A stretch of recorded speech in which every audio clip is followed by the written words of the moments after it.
Okay, welcome to everyone. This is the second part of the day, and we have two sessions. So the first sessions will be chaired by Philippe Janvier, and it's entitled Genetic and Cultural Coevolution of Humans and Domesticated Organisms. The second session, the final session, will occur after a short break between, in principle, 3:30 and 3:50. This final session will be in two parts. The first part will be the talk by Jean-Louis Mandel. And after a question and answer session to Jean-Louis, there will be a round table which will be very special. So we will have the Parisian speakers, 3 or 4, I forgot exactly. And then we will have the organizer and also invited students who will really address to the speakers their question, mostly for the future, since we have been talking about 50,000 years since yesterday. So I think I will invite you all to the whole afternoon, the first session and the second session. And without delay, I will give the stage to Philippe Janvier to present the first speaker. Thank you. Thank you, Pascal. The history of the human history is, after all, as we have said this yesterday, it's a problem of biogeography. That is the dispersion of the human species, of our species over the entire Earth, deserves transportations. So how to the humans are born globetrotters, so they have to walk or to use other means of transportations to go from one place to the other. The first speaker this afternoon is Ludovic Orlando, who is the research director in the Laboratory of Molecular Anthropology and Image Synthesis of the CNRS at the University of Paul Sabatier in Toulouse. And he will speak about the whole perspective of 50,000 years of human history. Yeah, good afternoon, everyone. I believe you must see me at the moment. I have no feedback on my screen, but assuming you do, I would like first to thank all the organizers for having me today, and it's really a pleasure for me to be part of such an amazing conference. So what I'm going to do today is really to try and unfold 50,000 of years of development of the horse-human relationship, because this is really clear that this is the time frame that we have to be working with as we think about horses. It's pretty clear that horses have always pretty much fascinated humans, as this is the animal that is the most represented in the cave art record of Western Europe, as seen here by this beautiful, really horse figurine that was found in Germany and dates back to 35,000 of years ago. But it is also true that the horse-human relationship developed like to such an extreme the first minute we started mingling with the animal and domesticate the animal. Because the minute we started domesticating the horse, we all of a sudden had access to really fast transportation. So that means that we could travel ourselves, but also our genes, our languages, our culture, our religions, our goods all over the planet at a pace that was unprecedented. Also, horses have been key to the development of warfare. I bet you cannot think of any historical battle of antiquity that would not involve any horse. As a matter of fact, horses have been key to warfare up until really recent times, as this is about 15 millions of horses that have been lost to the First World War. And in addition to war, horses were still truly important for human societies up until recent times, the end of the 19th century and the early 20th century, when horses helped us build the modern economy of the world by developing the short distance transportation that was so key to the development of megacities. Although horses have been really key to the past of human society and history, they are almost today deprecated, and they remain only used mostly, at least in Western countries, they remain mainly used for the sport industry. As far as modern horses are concerned, there are about 60 million of horses living around the planet today. They spread across 600 breeds or even more, and they have been all domesticated within the last 4,000 to 6,000 of years. In addition to the domestic horses today, there exists a population that is so-called wild, the last truly wild horses living on the planet, that we also call the Przewalski's horses. And this population is about 2,000 of individuals that have been saved from total extinction thanks to conservation programs going on in captivity, in zoos. So if you take the genomic variation present in modern days horses, those from domestic lineages and those from the Przewalski lineage, and try to fit a population model of when is it they split, and this is a work that Clio Desacrecian did in my lab years ago now, what you find is that those two lineages started to diverge about 35 to 50,000 of years ago. They entered into true reproductive isolation after the last glacial maximum, somewhere around 19,000 of years ago, and lived their lives independently until then, and until during the captivity, Przewalski's horses were admixed by mistake, so sort of saying, with the domestic lineages that were also part of the zoo.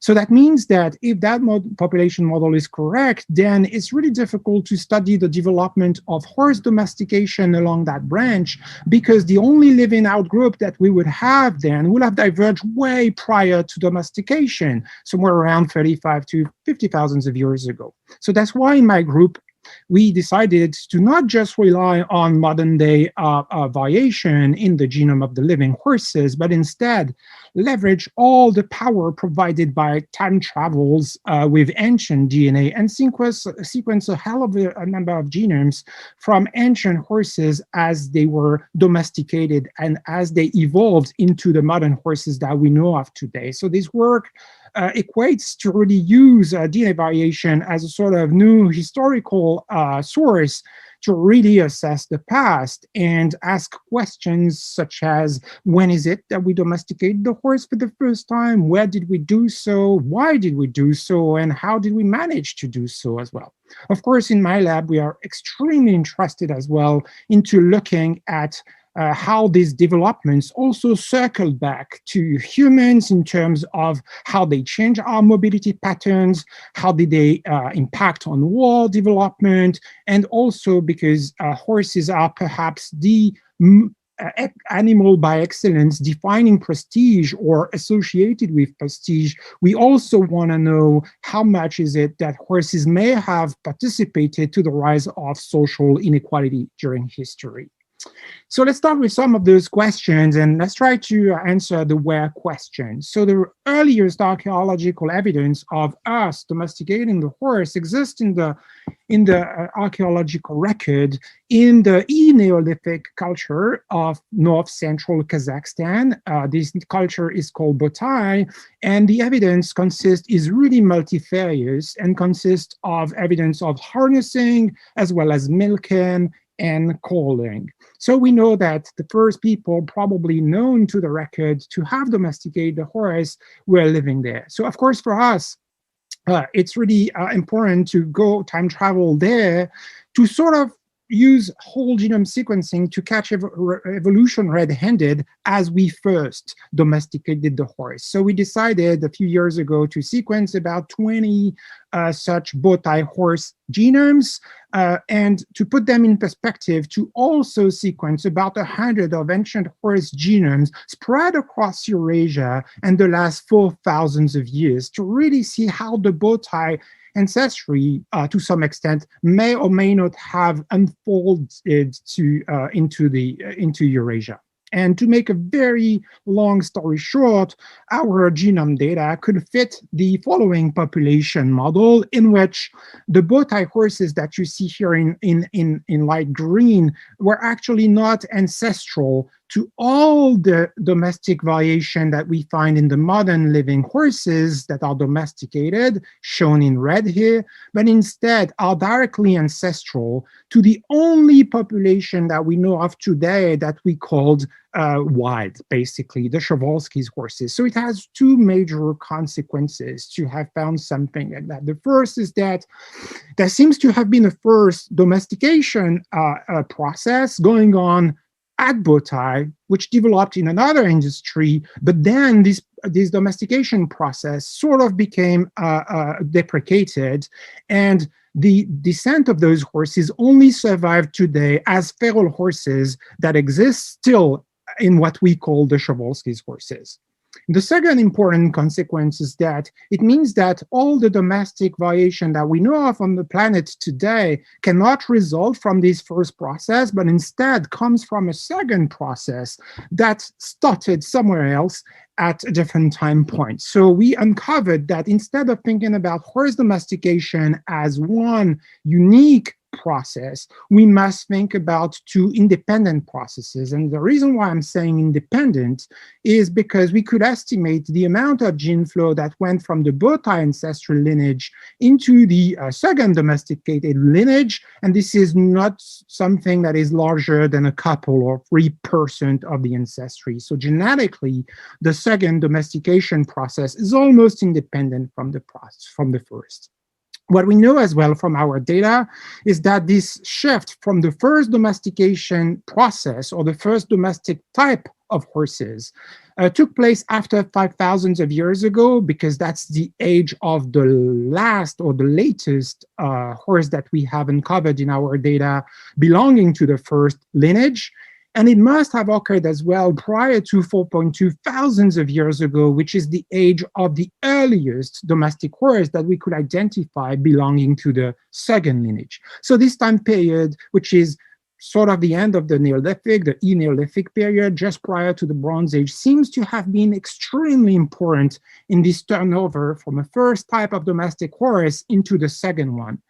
It's even more important this time period that if you leverage patterns of mitochondrial variation present in our data set and use this to scale some past demographic model, such as, for example, with Bayesian skyline plots, you realize that the effective population size of the maternal lineage shown here on the y-axis actually went over the roof at about the same time period, between 4 to 5,000 of years ago, which means that this is at that time, during that shift, that we started to reproduce those animals of the second type, really by millions. So we really had an incentive at that time to multiply domestic horses in huge numbers. This is also a time period, 4 to 5,000 of years ago, which is very important as seen in our data, simply because if you look at the balance between the number of males and females that you find in archaeological assemblages over time, so time is the x-axis and the sex ratio is on the y-axis, you realize that this is again during this time period, 4 to 5,000 of years ago, that sex ratios in animal bone assemblages in the archaeological record start to not be balanced anymore, but instead overrepresent males over females. So it seems that there is also a shift in the vision that the breeders had of the world, and this shift included a more gendered bias vision of the world, in which they kind of assumed that it was probably more important to bury male horses than females. So it's also a very important time period, because it seems that the gender bias vision of the world that we had on human societies rising at that time as well propagated to some extent to the horses as well. So it means that we have an answer to the when question. There is two domestication process and really a shift between 4 to 5,000 of years ago. But now we are lost with the where question, because we have the first domestication process. We know where, this is Bowtie and surroundings, so north central Kazakhstan. But how about the second domestication process? We don't know where it could have been. So I'm really happy here to tell you a little bit more of unpublished work that a very talented postdoc of mine, Pablo Librado, actually is finishing as we speak. So we are about to release about 200 plus-ish ancient complete horse genome spread across Eurasia and dating back to the last 50,000 of years ago to 3,000 of years ago, to sort of see two things. First, what was the population structure of horses at the scale of Eurasia prior to the domestication processes, both the first and the second, but also to follow during the second domestication process between 5,000 and 4,000 of years ago, how it developed at the geographical scale. So this is the variation that of those genomes that I can show on a PCA graph, in which you see that the Botai and Przewalski lineages will be represented again in green here. You will have the modern domesticated horse in red here, clustering together those belonging to the second domestication process, shown in orange as before. But what our data set unfolds is the existence of a Western European cline of ancestry located in Western Europe and developing right to the foothills of the Caucasus region that do not overlap with the second domestication ancestry. So as far as Western Europe and Eastern Europe are concerned, well, it doesn't seem that the horses that we had in the Upper Paleolithic, such as in the Chauvet Cave, for example, were source of the second domestication process. So we have to have a look somewhere else. So somewhere else could be, for example, Eastern Eurasia, but again, unfolding the past genetic variation present in Eastern Eurasia, we uncover an Eastern cline of diversity stretching from Eastern Siberia, if you will, to Western Urals here in this region of the graph. And none of these horses or none of this ancestry actually overlay with the descent of the second domestication process. So we can't really think that the second domestication process took place in these regions. So I cannot really disclose at that stage, for embargo reason, the final answer, but I will just leave you with saying that there is an extremely interesting development that we unfold in our data in this part of the world that explain the origins of the second domestication process. So we have an answer to the where question for the second domestication process as well. So now I'm left with two questions, the why and the how. As for the why, what we could try to do with our data is calculate patterns of isolation by distance through time. So time is still the x-axis in thousands of years ago, and y will be a sort of measure of isolation by distance. So you have to think of the y-axis as a measure of how much horses located geographically close to each other are different genetically. So the higher the y-axis, the higher the structure in the horse population, the higher the distance between close neighbors.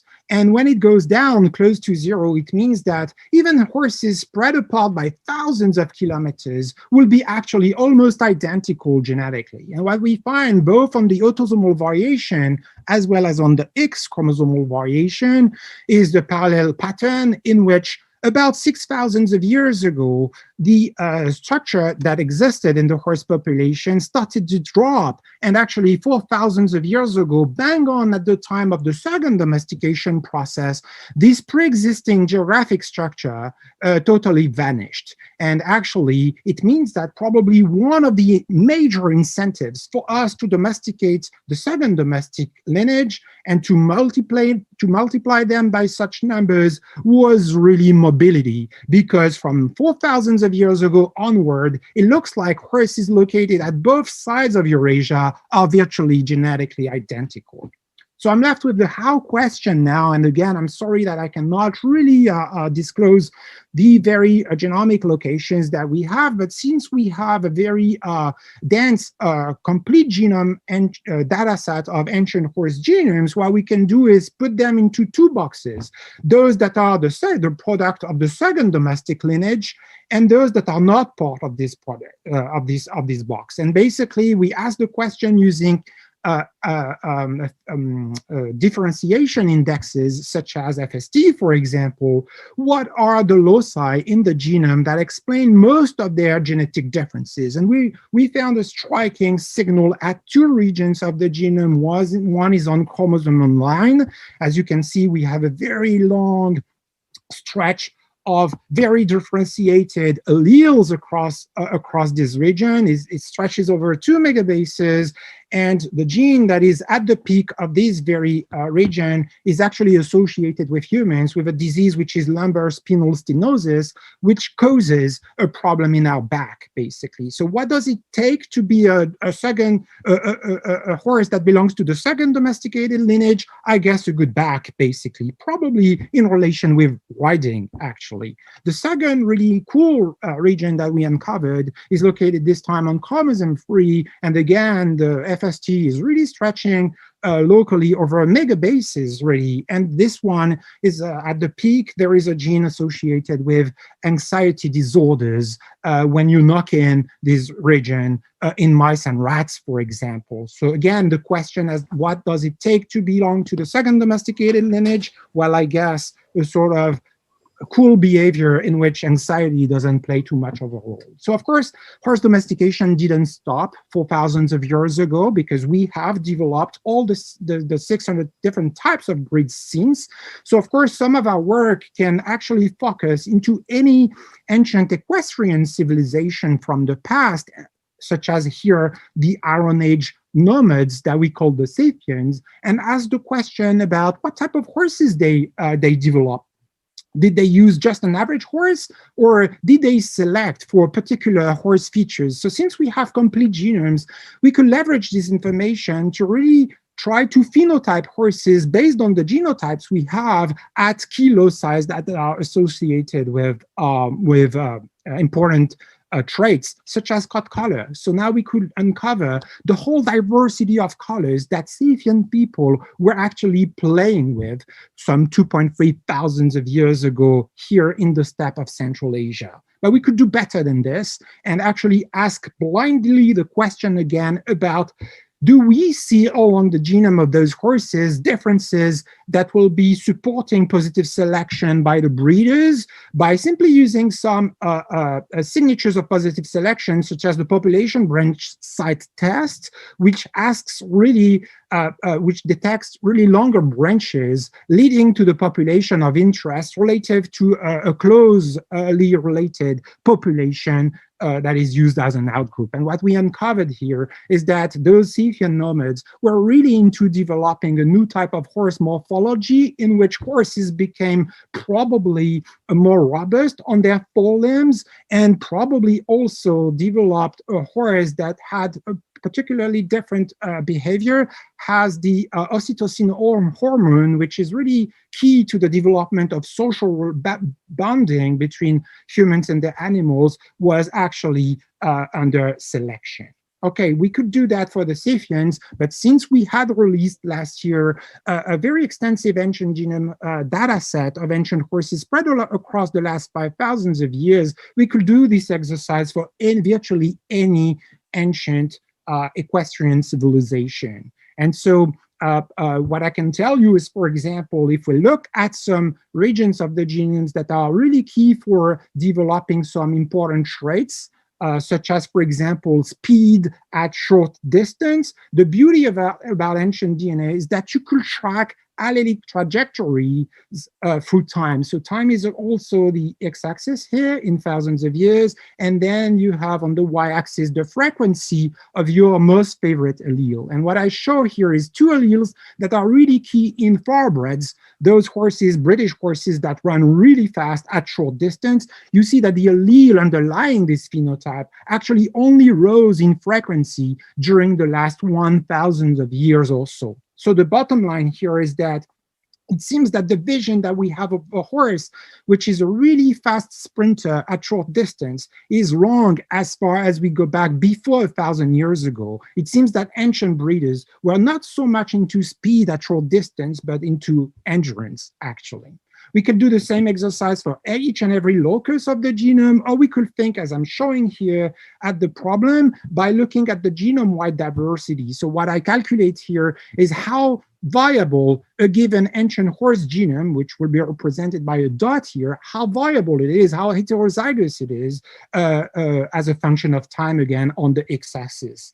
And what struck us when we first saw this is that it seems that for a while, for the last almost 4,000 of years, horse genomes remain quite diverse at the scale of Eurasia. But something happened all of a sudden about 300 years ago that dropped the diversity, the genomic diversity of horses. This drop is about 16% and is really significant. So it means that during 4,000 of years almost, ancient breeders managed to maintain the diversity, but in the last 300 years, we had much more of an impact, probably because this is at that time that we started mingling with horse reproduction in the sense that we started doing close breeding, reproducing animal by fragmenting the population and only reproducing the animal with each other as long as they shared similar phenotypic features, the creation of the breeds, I may say.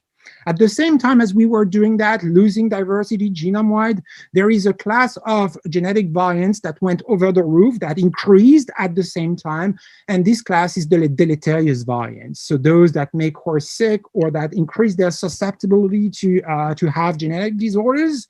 So that means that the last 300 years really deeply impact the genomic makeup of horses like no previous time periods in the past. So to wrap up what I've shown today, what we can learn from our horse time travel over the last 50,000 of years is that we domesticated the horse twice. There's been a massive demographic and geographic expansion at about 4,000 to 5,000 of years ago, which is quite contemporary to really interesting migration going on in humans as well. What it took to unlock the second domesticated lineage is key behavioral and anatomical adaptations, but none of which included speed at short distance in the first place, which has been only selected recently. And I want you to have as a take home that in the last 300 years, we created a really drastic diversity drop in horses that is unprecedented in the previous 4,000 of years of horse breeding. So it's clear that horses have clearly impacted human history. What I've shown today is that the reverse is so true. We have really impacted on the horse genomic makeup in the last thousands of years. And I guess the best illustration of this is that if we recap the horse genomic diversity that we were able to unfold and uncover using ancient genomic data, it's as large as what you're seeing here. It's a sort of constellation of tons of different horse types. Well, look at what it remains today as I'm speaking. So the influence that we had on the horse was really dramatic, isn't it? So with that, I will be extremely happy to take any question, but I would like first to thank all my collaborators at the Center for Anthropobiology and Genomics of Toulouse. This is a new center that we just launched, and we're really excited about that. Of course, all my great colleagues in my group, AGES, and all my sponsors for their support. Thanks again.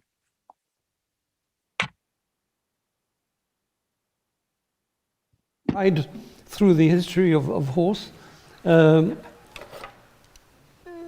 you have questions here? No, I don't see questions. I have a few questions. Many years ago, I heard that the oldest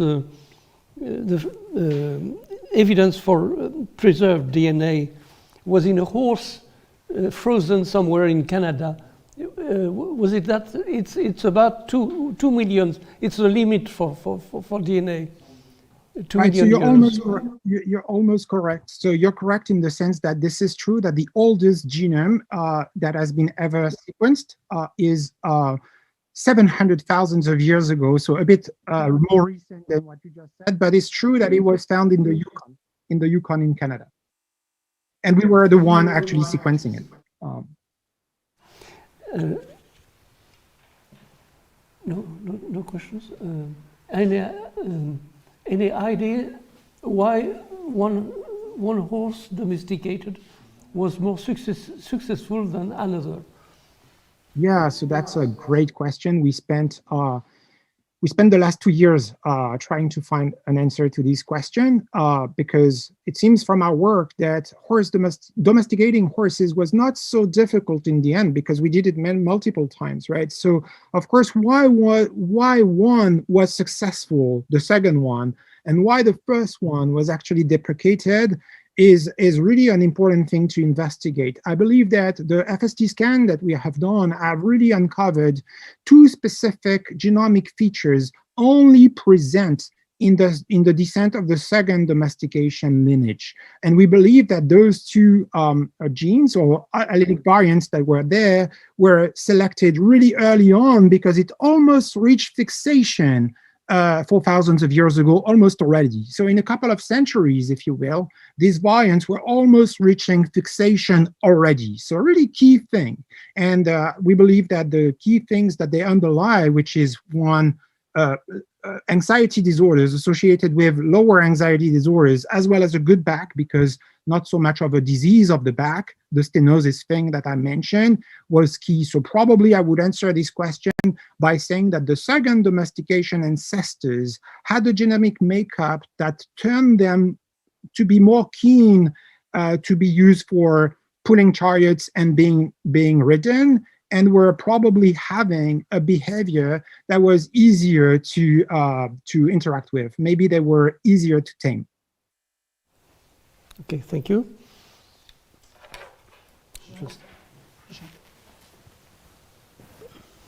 Hi, I have a very technical question. How do you correlate phenotype and genotype? For instance, you are saying that you are selecting for speed, for strength, or whatsoever. How does this fit with defined genes?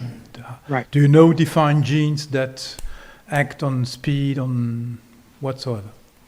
Yeah, so that's a great question. So I have to say upfront that we have to make one very strong assumption for doing that, is that the associations that we have today in living horses, the association between phenotypes as measured by veterinarians, for example, and their genotypes, we assume that the same association was prevailing in the past. So you know that breeders today, they are really into looking at what are the causative variants underlying whichever phenotype of interest. Of course, for speed at short distance, there's tons of study there. There are other phenotypes that are really important for breeders, such as the coat correlation. So it's true that speed at short distance and coat correlation, we have a pretty great knowledge about which variants are either causative or drive the association with a given phenotype. So if we assume that the same association was prevailing in the past, it's simply a game of reverting genotypes and having probabilities of whichever phenotype will be associated. So to give you a picture, this is exactly the same exercise that we do with human genomic variation when we try to predict skin color, for example, or eye colors, right? But it's true that the limitation is that we have to assume that the same genomic associations were at play. So we kind of neglect possibilities of restructuring of the genomes or different types of association prevailing.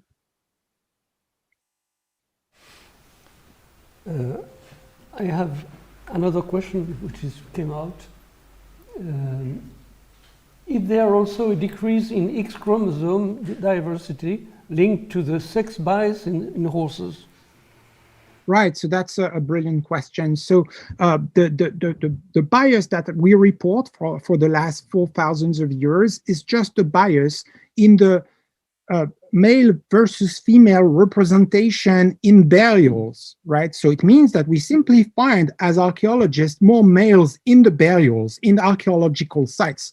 It doesn't mean that there were, more males than females, of course, right? It's just that we were choosy as to which of the two genders we decided to bury with us, basically. And it seems that this was horse males that were more predominant in this selection. But it's true at the same time that our work has reported that during the last 1.5 thousands of years, so right after, if you will, the Roman Empire fell, we have a particular type of Y chromosomal variant, which originates from the Middle East and Southwest Asia. So you could think about Iran today and Israel and this region. There is a particular Y chromosomal haplotype that kicks in and invades the planet. And we believe that this is the mark of the success that Arabian horses or Arabian-related horses were having after the Muslim expansion. So there is clearly a sex bias in the last 1.5 thousands of years in which one Y chromosomal haplotype became dominant, sourcing from Arabian horse ancestors, if you will. And at the same time, because of this extreme sex bias selection, there has been the ratio of diversity, if you compare X chromosomes to autosomes, started to be shifted, supporting the sex bias theory. Okay, I have a question.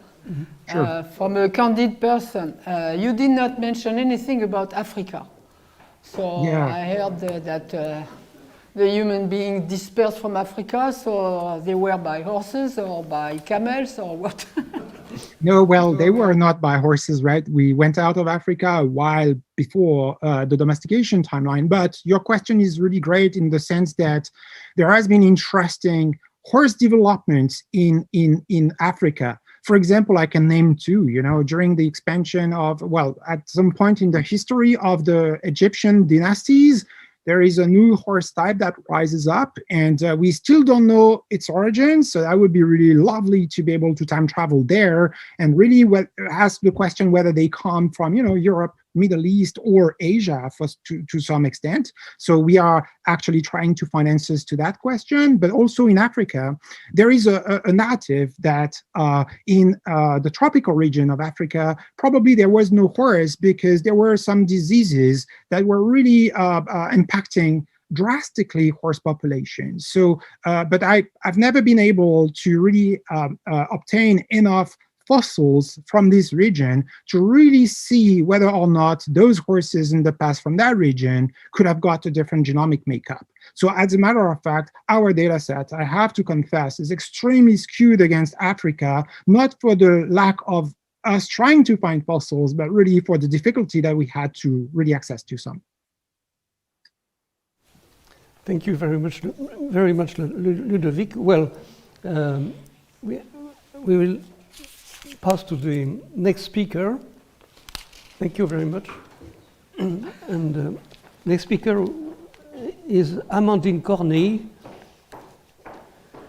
who is going to speak about the tribulation of the cultivated apple tree in Eurasia, a complex history of domestication and towards the conservation of wild apple relatives. Amandine Corneille is a genetician at the INRAE, at the Université Paris Sud in Agrotech Paris. Thank you very much. So good afternoon, everybody. So it's my pleasure today to be here, and I will want to thank you, the organizer, for the invitation and for this amazing conference, and the speaker as well. So today I'm going to provide you insight how population genetics and genomics has helped to understand the apple domestication history and assess the threat to its wild apple relative. So since Darwin, we are trying to understand which evolutionary processes are shaping diversity in ecosystem. So why do we have so much morphology, physiology, phenology? And in particular, we are trying to understand which evolutionary processes are shaping divergence. So divergence, as illustrated in the book of Darwin in The Origin of Species, is a process of differentiation among different lineages that could lead to new varieties, to new population, or to new species.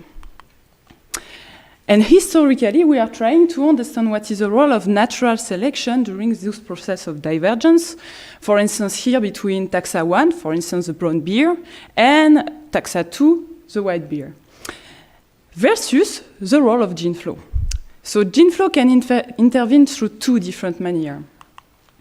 You can have the establishment of barriers to gene flows that are going to lead to the divergence of taxa 1 and taxa 2. And you can also have introgression, for instance, of taxa 3 into taxa 2 that will lead to the divergence of taxa 2 and taxa 1. And so far, as you have seen over the past 2 days, we are still wondering what is the balance between this natural selection process and this gene flow. And one way to unravel this question is to use population genetics and genomics tools to reconstruct the divergence history of your model species, but also test for adaptation.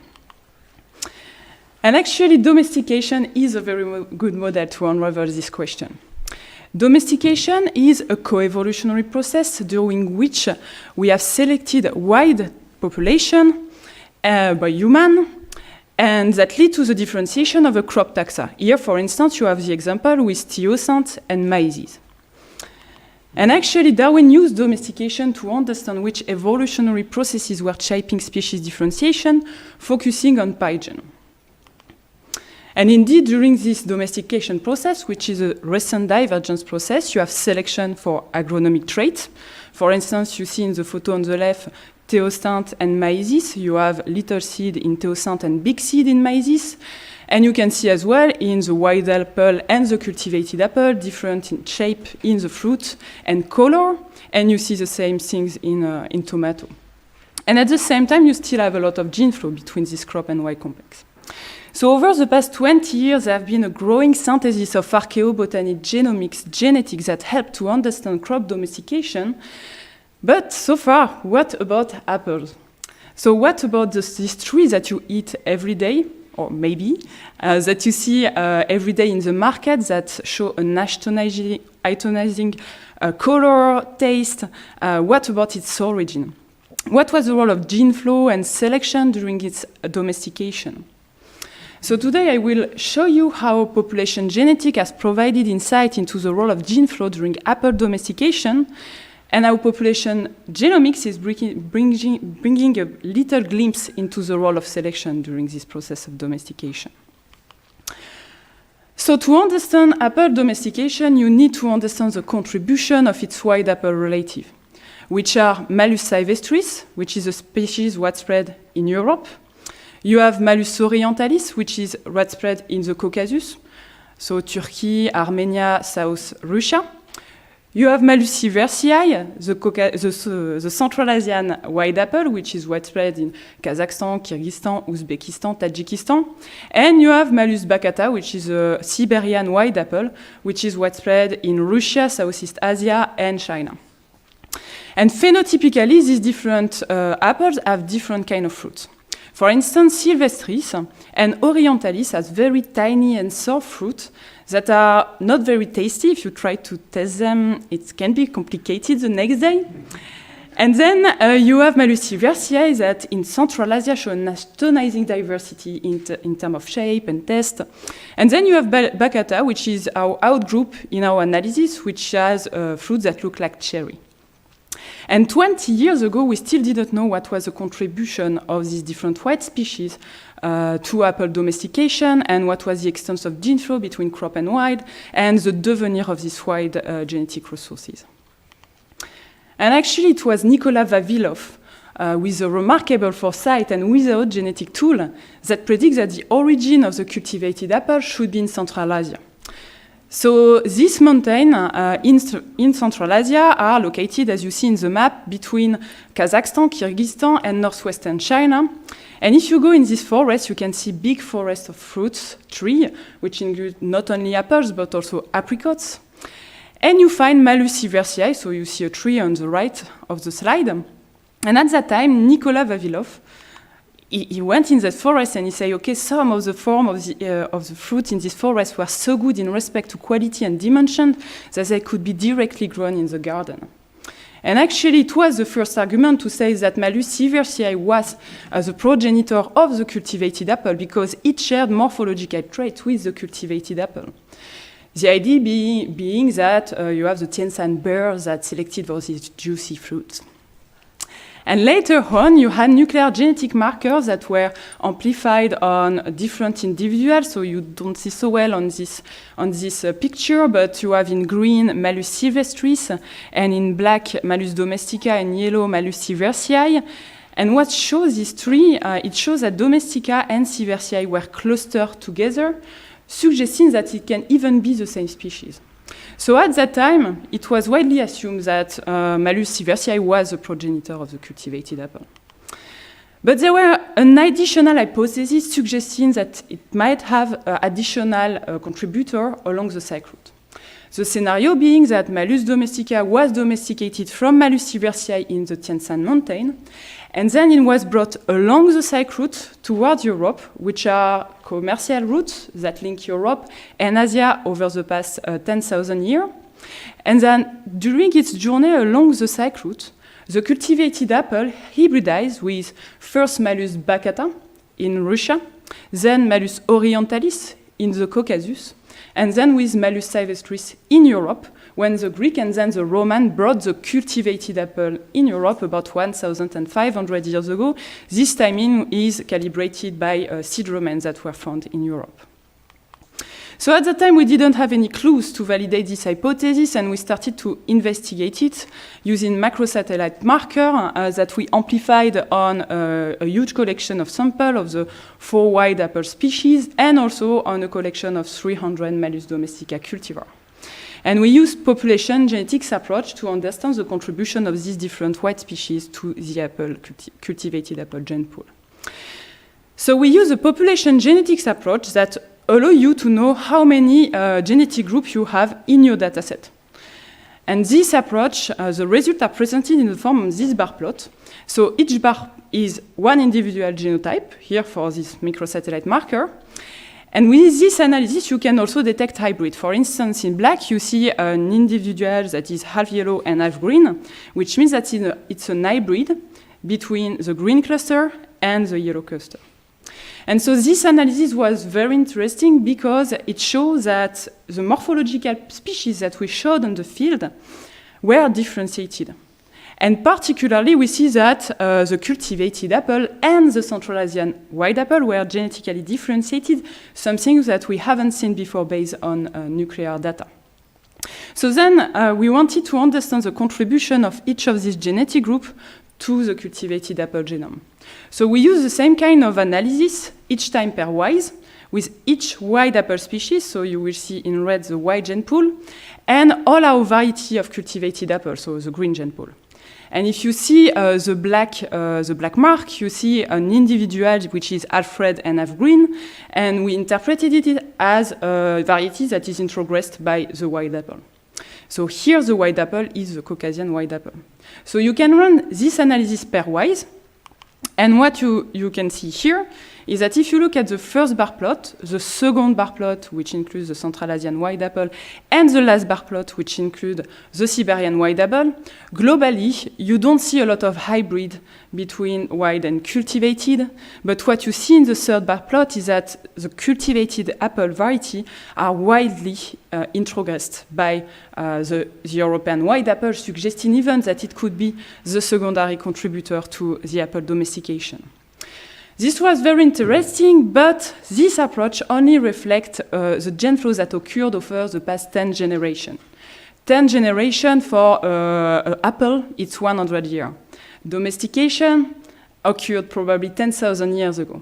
So to test whether these gene flows that we were seeing over the past 100 years were also occurring over the past 10,000 years, we were using modeling approach, comparing different models of domestication, different extent of gene flow, and we fitted this model to our observed data. And what we show is this scenario, which is the most likely.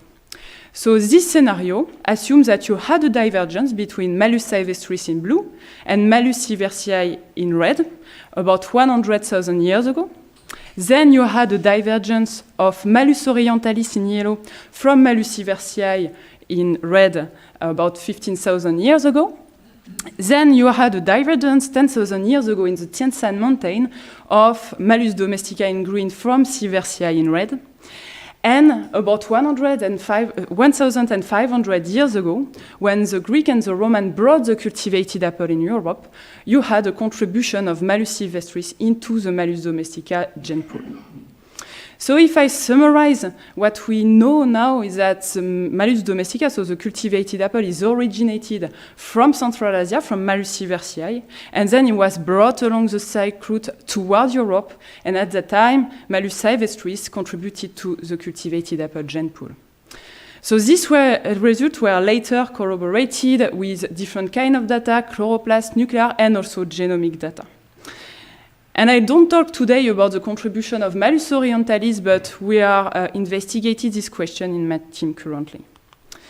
So at that time we were okay, there are a lot of gene flow from the wild to the crop. So what about the gene flow from the cultivated orchard in Europe to the wild apple population, the natural wild apple population? And can this crop to wild gene flow can threaten the wild species in the long term? So we use again microsatellite marker and the same kind of population genetic analysis. And here you have this typical bar plot that we love to do as population genetician. And in yellow, you have the wild gene pool. In black, you have the cultivated apple gene pool. And if you see on the right side of the bar plot, you have the 300 variety we had before. And you see that these varieties are, for some of them, a bit yellow, which means that they are introgressed by the wild apple, and this was a result we already showed before, so it was not so a surprise. But then what you see on the left of this bar plot is all the samples that we had across Europe for Malus sylvestris, and you see a lot of black color in the yellow color, which means that the Malus sylvestris was a lot introgressed by the cultivated apple. Below, you see the average level of introgression rate across different countries, and especially we had a particularly dense sampling in France, which also allows us to understand which anthropogenic factor could influence those gene flow. And so what we show is that you have a significant effect of apple production and the number of orchards surrounding the natural population on this introgression rate. So the more you produce, and the more the number of orchards are surrounding the wild population, the more the introgression rate. So you have anthropogenic factors that are shaping this gene flow. And finally, we wanted to understand what were the adaptive consequences of this gene flow. So basically, we were trying to test whether hybrids were less or more fit compared to the wild apple. So we went back on the forest in Dourdan, so maybe some of you know Dourdan. You have a lot of wild apples there. So we collect some wild apples. We took the seed, we grew the seed, we genotyped the seed to determine whether they were hybrid or pure, and then we measure their germination rate and their growth rate. And what we show is that the hybrid had an earlier germination and a faster growth compared with Malus sylvestris, meaning that potentially the hybrid could be more competitive than wild apple and could be a potential threat to Malus sylvestris in the long term. So altogether, it means that you have a lot of crop to wild gene flow, which are driven by anthropogenic factor, and you have adaptive consequences. So with Office National des Forêts and Association Française d'Agroforesterie, we started to discuss about a sustainable conservation program of these potentially threatened species. But before settling conservation program for a species, you need to understand what is its diversity and population structure. So we investigate that question using, again, this microsatellite marker, and we show that there were 4 main populations across Europe. You see one in blue in Scandinavia, one in red in Eastern Europe, one in Italy in purple, and 2 in France, green and yellow. We show that this population resulted for the past glaciation and contraction since the last glacial maximum that occurred 20,000 years ago. So it was very interesting to understand the process of diversification of the white fruit trees. But not only. Indeed, this information are very interesting to know to settle conservation program. So we knew that, and so we went back on the field across Europe with a lot of colleagues, sampling seed of the different mother we had genotype before. And in 2017, when I went back to France after my postdoc, we had the opportunity to have an experimental field of 1 hectare at University Paris-Saclay, and we decided to settle a conservation and experimental orchard of Malus sylvestris that would include these 5 genetic groups. So this orchard looked like that. In the center, you have the white apple with the 5 genetic group. You have a meadow and edges that will allow the colonization of the different birds, insects, and mammals from Paris-Saclay plateau. And so the project started in June 2019, so we start to grow the seed. Then the seed became seedling. In October 2019, they were transferred in a greenhouse. So we grew a lot of them to be sure that then we can pick up some pure individual. And 1 year after, the baby has grown. As you see, they are pretty big. Some of them were touching the greenhouse rooftop. And then 3 months ago, in November 2020, we have planted the orchard, so with many different people, so researchers, people in insertion, in handicap, local stakeholders as well. And the aim of this conservation and experimental orchard is 3-parted. So first, it's an experimental station for us to understand the response of tree to different climate and also pest attack.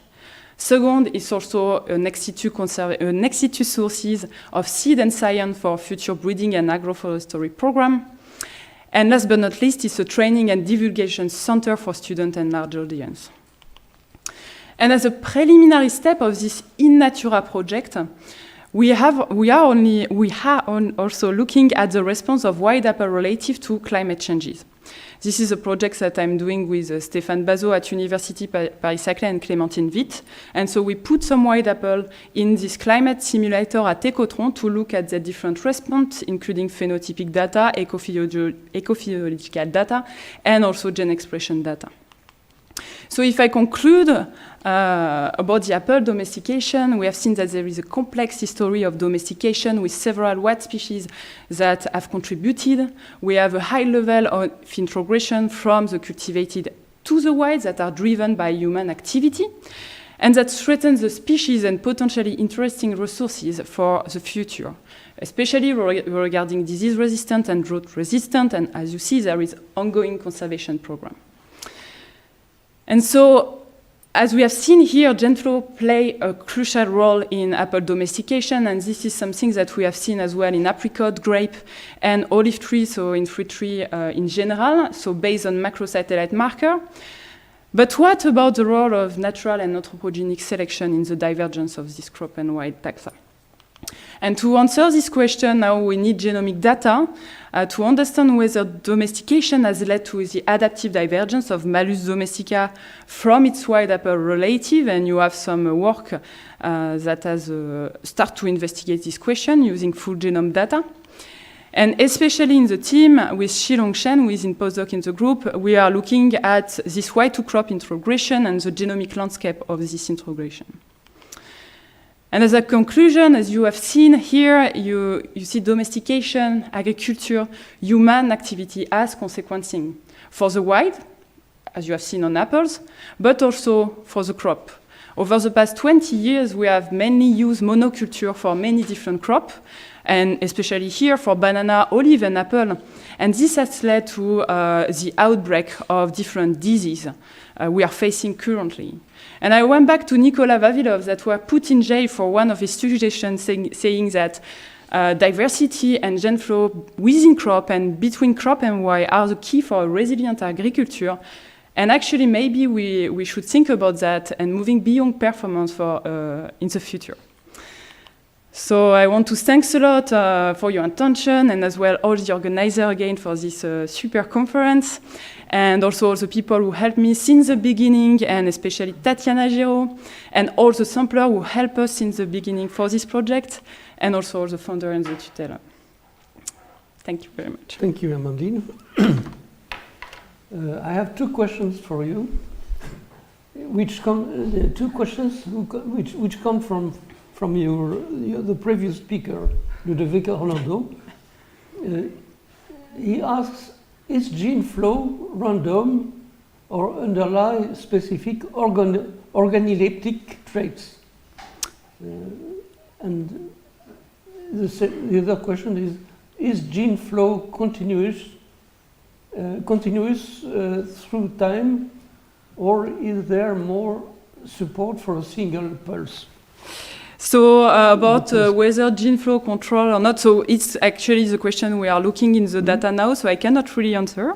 Most of the studies so far that have looked at that didn't look at this introgression, in which genomic regions are involved, so we don't know so much about that. And whether gene flow were just one admixture event or are continuous, clearly in Apple it seems that they are continuous. Thank you very much. No more questions? There is Another one.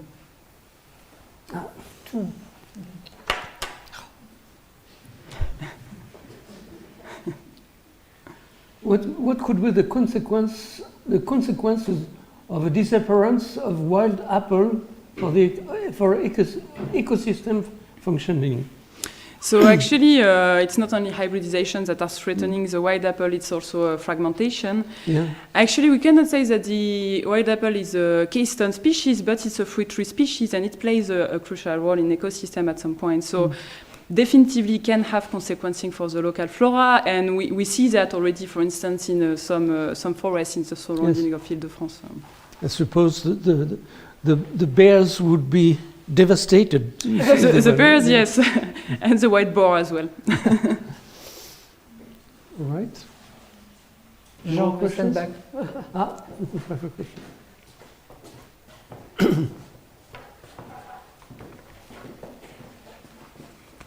So if I understood correctly, it takes 10 years to have a progeny, right? Yes. Are there ways to try to accelerate this? I mean, in the wild apple, if you don't graft the tree, it takes time. But in cultivated apple, you graft, and this accelerates everything. So you are able to have a flowering tree after 2 or 3 years. Okay. Sometime one. Much better already. Okay. Thank you very much. Thank you. So after this long ride on horses and the good lunch with apples, when you travel, you have to speak, to be able to speak and to correspond with people. The next speaker is Reggie Pakendorf, who is research director at the CNRS.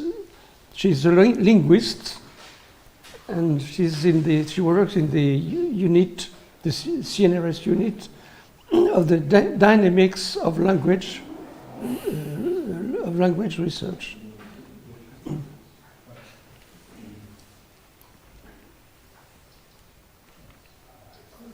Okay, I'm trying to share my screen and start my video and the presentation all at once. And I hope that you can see the presentation. And like Ludovic, I don't see you, so I just hope you'll speak up if there's any problems. So yes, so we're returning from horses and apples, we're returning back to humans. And I wanted to talk about one aspect that I find very striking that has come out of the recent genetic and genomic studies and ancient DNA studies, namely the fact that humans have really been migrating throughout the history, and obviously all over the planet. And I want to illustrate sort of the impact that these migrations may have had and have had in certain areas on sort of the genetic makeup, genetic diversity, on culture and languages. And I'll be talking and I'll be illustrating this with one case study, namely Southern Africa, where we have archaeological evidence that there were two waves of migrations or streams of migration into southern Africa, starting about, say, 2,500 years ago. So fairly recently, in the time frame of the 50,000 years we're talking about. So the first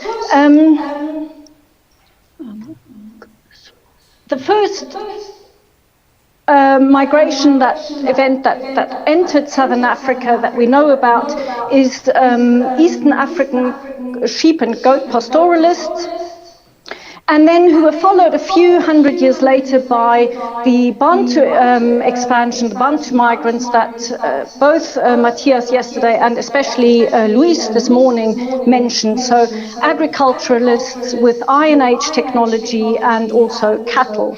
And so the Bantu languages, they're one of the most widespread language families in Africa. So they're part of the Niger-Congo phylum. They're a closely knit group of languages that originated in the Nigeria-Cameroon border about 45,000 years ago. And when they, as you can see on that map, which is very simplified, in southern Africa, they sort of encountered the so-called Khoisan groups and languages.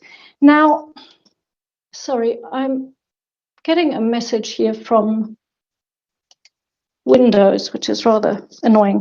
The Khoisan languages, they're actually not one unified group. They three separate, distinct language families that have not yet been shown to be related. The people speaking these languages are genetically very distinct, very diverse. And culturally, there's quite a lot of diversity as well. So there's really, it's really a cover term, an unfortunate cover term, which I will be using throughout the talk. But I do want you to keep in mind that using a unified term does not mean any kind of unified cultural, linguistic, or genetic group. One thing that is salient about these so-called Khoisan languages is the fact that they use click consonants quite heavily in their languages. So what I want to do in this talk is to just illustrate quite briefly, since there's not that much time, the genetic impact of these migrations, the impact on the genetics of the resident autochthonous hunter-gatherers, as well as the cultural impact and the linguistic impact. And I'll start with one of the maybe most striking or most permanent, if you so want, effects of this migration, namely the replacement of the autochthonous foragers, Khoisan-related foragers. And one can see that very nicely with the study of ancient DNA from Africa, done by Pontus Skoglund a few years ago, where ancient individuals from as far away from southern Africa as Tanzania and Malawi, what is nowadays Tanzania and Malawi, they show quite large proportions of Khoisan-related ancestry, even though nowadays there are no Khoisan-related peoples in those areas. And we saw that as well with mitochondrial DNA analyses. So there's two sort of mitochondrial DNA lineages that are considered characteristic of the Khoisan peoples, called L0D and L0K. And you can already see on that map on the right that L0K has a distribution quite far north. And L0K has this very deep split. So there's one branch called L0K1A that is diverged from two other branches about 30 to 40,000 years ago. And what is very interesting is that this, even though L0K is widely considered sort of one of the characteristic markers of Khoisan peoples, it's actually only this one branch, L0K1A, that is found in modern-day Khoisan peoples.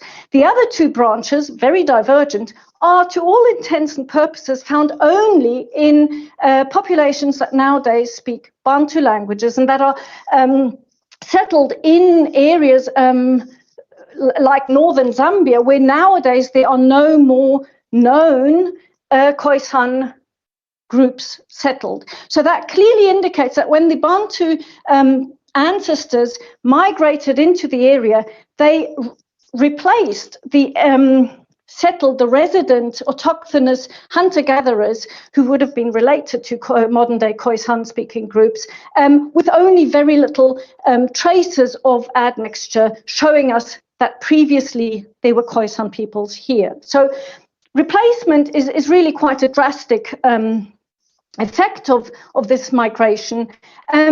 Another effect that is far less drastic is the admixture between the immigrants and the autochthonous groups. And it's really important to point this out because especially for the Central Kalahari groups, the so-called Bushmen or the San, it's still a widely held belief that these were sort of completely isolated, untouched by anybody, hadn't ever seen anything like a Coke bottle until a pilot threw one out of a plane, right? And as DNA studies have shown, that is just not true. So ancient DNA analyses have shown quite nicely that already quite early on, when the pastoralist stream of migration entered South Africa, there was admixture between the South African foragers, the resident autochthonous foragers, and these immigrating East African pastoralists, because that South African pastoralist dated to about 1200 years ago has ancestry, roughly 50% ancestry from foragers and pastoralists. And this study also showed quite nicely that pastoralism was brought into Southern Africa not purely by a cultural diffusion of this way of life, but truly with immigrating peoples. And a very recent study has actually shown the same thing for the ancestors of the Bantu groups. So this is 4 individuals found in an Iron Age context in Botswana, so clearly associated with the Bantu migration. And as you can see in that plot, these individuals as well underwent admixture in Southern Africa, both with the South African foragers as well as with the resident pastoralists. So there's been admixture. We can see it in the ancient DNA, and we can see it in the modern DNA as well.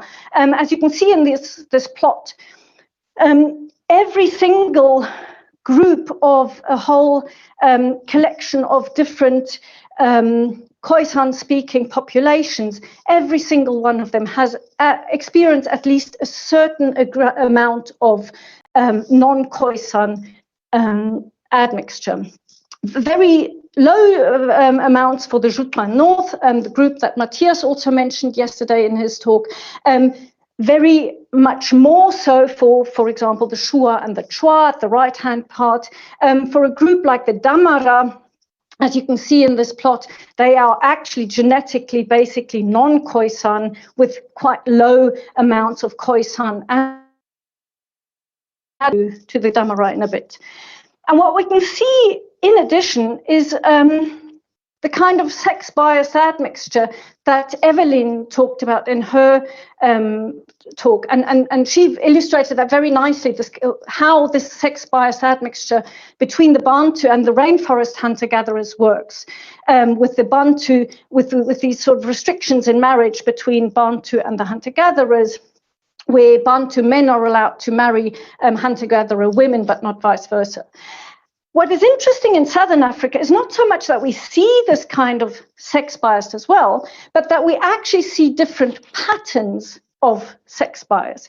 Namely, we see, as you can see in the left side of that plot, we see groups that have experienced quite a large sex-biased admixture. So the Tar East and the Tar North, these are groups settled in the Central Kalahari.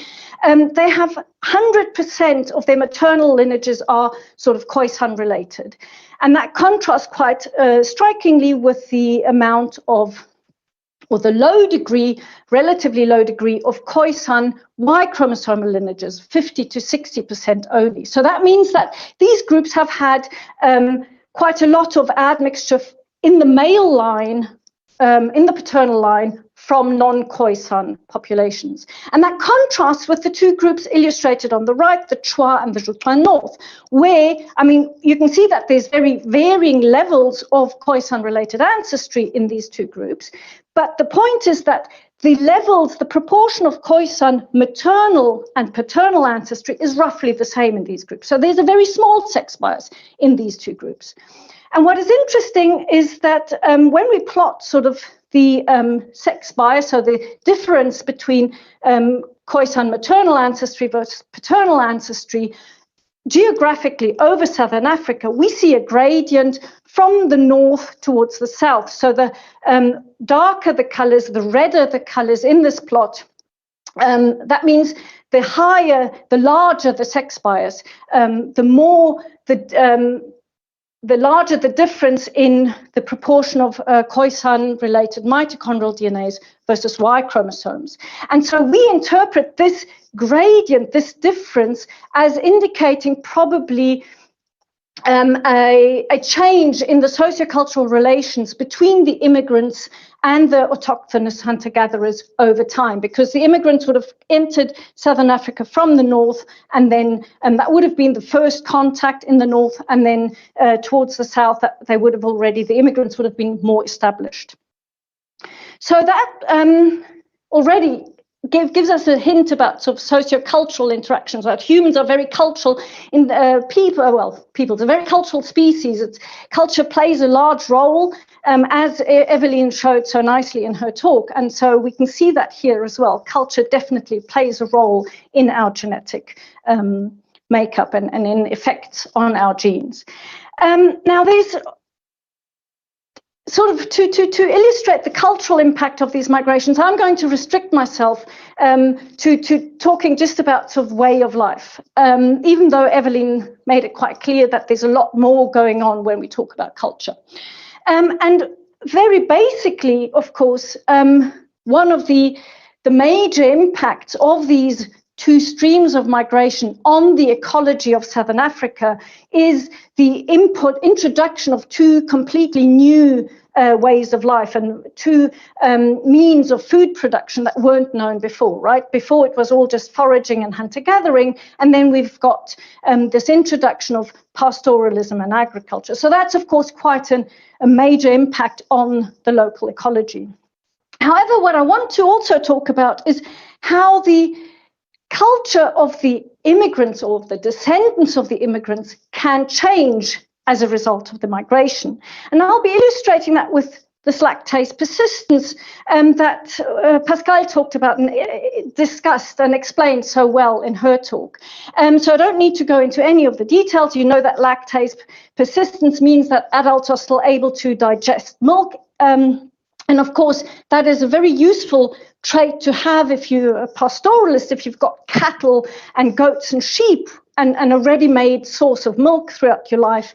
If you're a hunter-gatherer, you don't really need lactase to be produced into adulthood. And in Eastern Africa, there's one particular mutation that originated there, C-1410, and we find that one in Southern Africa as well.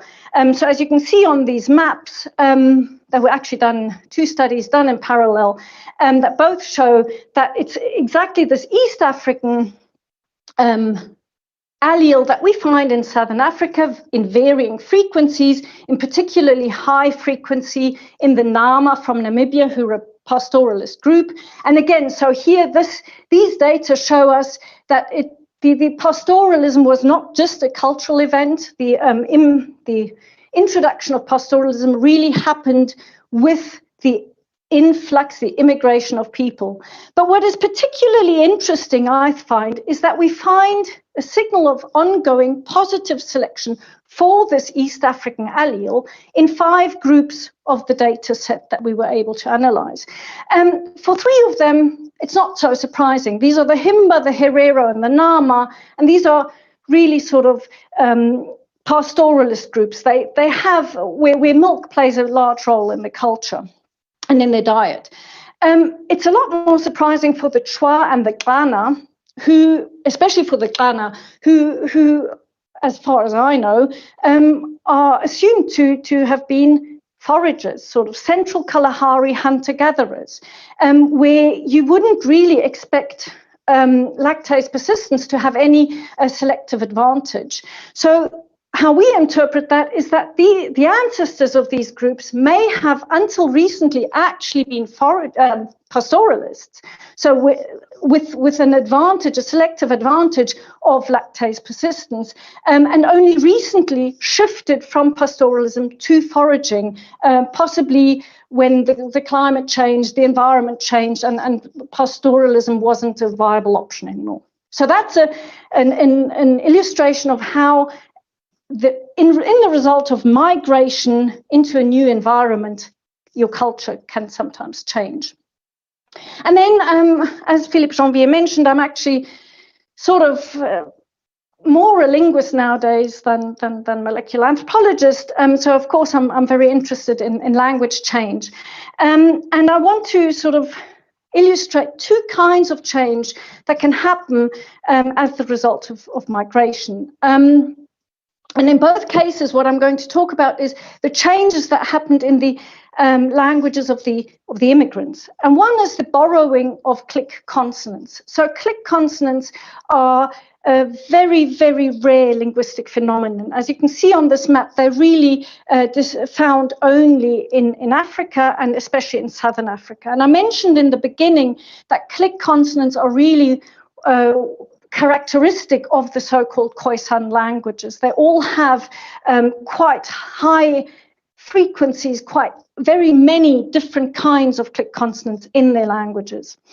Click consonants are not characteristic of the Bantu languages, so the Bantu languages spoken outside of Southern Africa do not have click consonants, but there are some Bantu languages spoken in Southern Africa that do make use of clicks as consonants, as regular consonants. And as you can see on that map, there's two separate groups, the Southeast Bantu languages and the Southwest Bantu languages.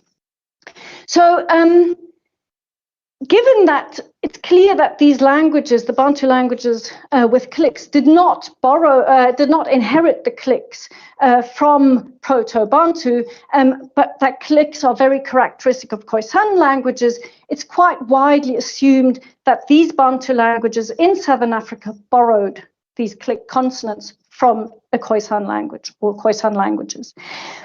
However, borrowing of sounds, I mean, borrowing of words is widespread, but borrowing of sounds and of a very salient particular sound like clicks is actually quite rare. And so it's not, so in order to understand a bit more how that could have come about, we tried to do a bit of an interdisciplinary study by also looking at the genetic data.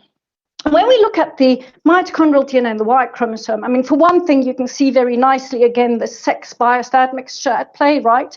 We see Khoisan autochthonous genetic lineages in fairly high frequencies only in the maternal line, the mitochondrial DNAs in these populations that speak Bantu languages with click consonants, not and practically no Khoisan Y chromosomes. Okay, so what this shows us is that the clicks weren't borrowed into these Bantu languages just by people who were living next door to Khoisan groups and maybe sort of chatting at the fence or something.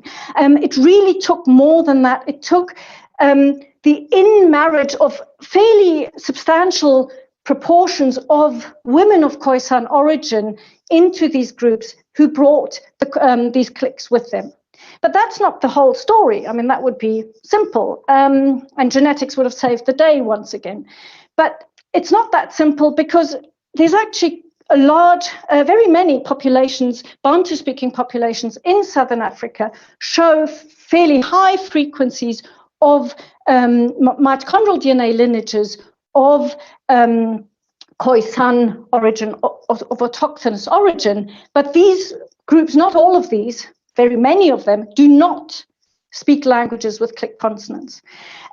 So it's a very complicated story, especially for the southwestern Bantu languages.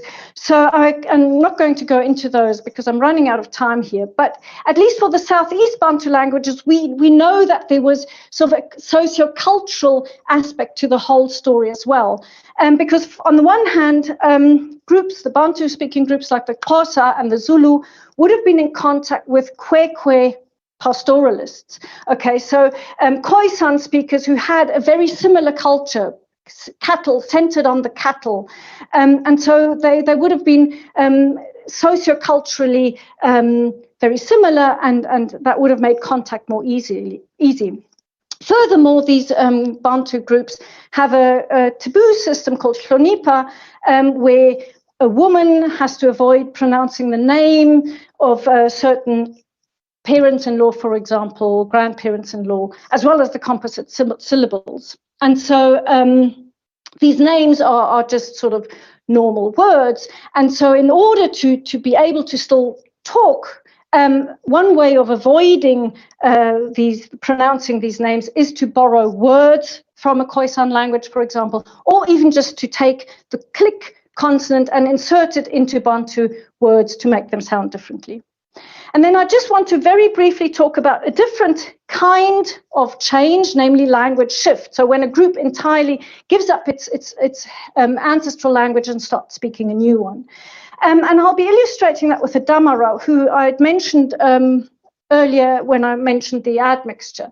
So these are traditionally, in the ethnographic presence, foragers, small-scale pastoralists and smiths, and their language is very closely related to Nama. So depending on your perspective, it's either Nama Damara or it's Damara Nama. But as I already showed you, genetically, the Damara are really non-Khoisan with a very little bit of Khoisan admixture. So even though they clearly speak a Khoisan language. And when we look at the autosomal data in detail, we can see that the Damara are very, very closely related to two particular groups of northern Namibia and southern Angola, namely the Himba and Herero, who are pastoralist groups. And so the most likely scenario to explain this mismatch for the Damara between their genetic ancestry and their language is that there would have been a group of speaking a Herero-related language who gave up their Herero language and shifted to the Khoisan language they speak nowadays, to Nama, potentially when they lost their cattle. So to summarize, these two streams of migration that we have evidence for in Southern Africa prior to European colonization have had quite a major impact on the genetics of the region, on the there were cultural effects as well as language shifts. And I want to end by taking this question from the title of the conference. So what are the consequences of this? What do we learn about this for our future? And I think it's pretty clear that, well, we know from genetic studies especially that humans really have been migrating throughout our history, right? When we're not exactly locked down in times of pandemic, we still tend to migrate a lot. And I think we will continue to migrate because that's in our nature. And it's also in our nature to mix genetically and as a consequence, of course, our language, and as a consequence of these migrations, our languages and our cultures will continue to change. And I think it's important to realize that this is human nature and it's nothing bad, and languages change, cultures change, and people mix, and that's the way we are. And I think we should maybe all of us accept that, especially politicians. So I'll end with the thanks to the funding agencies and all the people who were very heavily involved in the work, and thank you for your attention.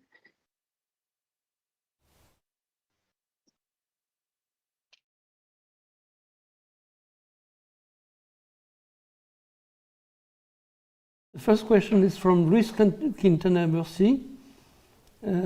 Besides the selective advantage of being able to drink milk in adulthood, do you think there is more urgent, between brackets, more urgent underlying phenotype under selection associated with lactase. So, sorry, so whether this would be one of these, like the height-related genes in the rainforest hunter-gatherers. My information on this is really that it's the lactase persistence mutations that are under high selection. And I think it was actually Mark Stonking who suggested once that if you've got access to milk, you can wean your children earlier, which frees up the mothers to have more children. And so I think maybe the sort of productivity that you get that way might be one of the reasons to account for the strong signal that we see in lactase persistence. Another question from Jean-Pierre Changeux is, in the burrowing of language, is schooling or any type of educational system involved?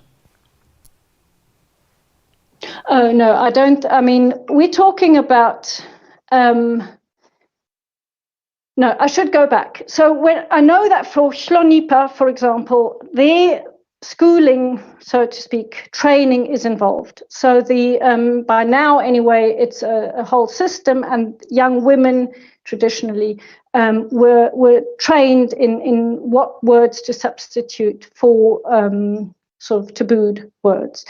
But normally, when we talk about language contact all over the world nowadays, most of it takes place just in day-to-day interactions between groups, multilingual groups, and there's no schooling involved. It's childhood bilingualism. It's talking to your neighbors at the marketplace, and that kind of effect. And schooling is most definitely not involved. I think if anything, schooling would have a prescriptive effect and not encourage language change. Yes, I have another question from Jean-Louis Mandel. Does lactase persistence affects also length of breast milk feeding in older infants?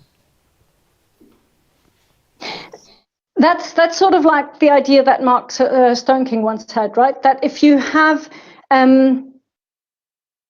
hunter-gatherers tend to breastfeed their children for quite a long time, for an extended period, up to 4 years or something, which inhibits sort of the pregnancy, the next pregnancy in the mother. So if you have cows, sheep, goats that you can milk, and you can switch your child, your smaller child, to that animal milk rather than breastfeeding it yourself, you will be able to fall pregnant sooner. So I do think that would probably have an effect. So I'm not aware of any studies that have really documented that, I have to admit. Thank you. Another question, would the brain size have changed in individuals coming into contact with other cultures or language to accommodate the new software that was furnished with these encounters? No. I mean, I think brain size has stayed the same over human evolution. And we know from linguistic studies, humans are capable of speaking very many languages. It's not hard to do if you grow up knowing all of these languages. And our software is fully capable, fully equipped to deal with multiple languages. So no, that would not have, I don't think that would have had any kind of effect on the brain. Except for higher plasticity and maybe less Alzheimer's, if we're to believe the Alzheimer's studies that show that multilingualism is one of the factors that sort of prevents it. The very last question, any hypothesis to explain why Bantu expansions resulted in either replacement or admixture?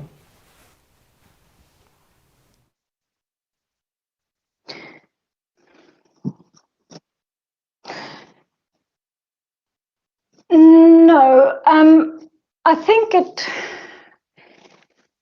the replacement seems to have happened sort of at earlier stages in the migration. I don't know if there would have maybe been environmental factors at play. So, when you're migrating, you're changing environments. We've heard about that quite a bit. And so, of course, it's not that easy to just sort of find yourself in a new environment. If that new environment is very different from the one where you came from, you might still be more dependent on the local peoples, the locals who are living there for their knowledge, for their local knowledge. If the environment does not differ so much, potentially you wouldn't be quite so dependent on them, and therefore able to establish yourself more quickly without that kind of interaction. It might also just be that there's been a longer period of time between those areas where the locals, the autochthonous hunter-gatherers, were replaced, and the ones where we see admixture going on. Okay, thank you very much. Yes. Okay, so this is the end of the session, and we would like to come back at 10 to 4.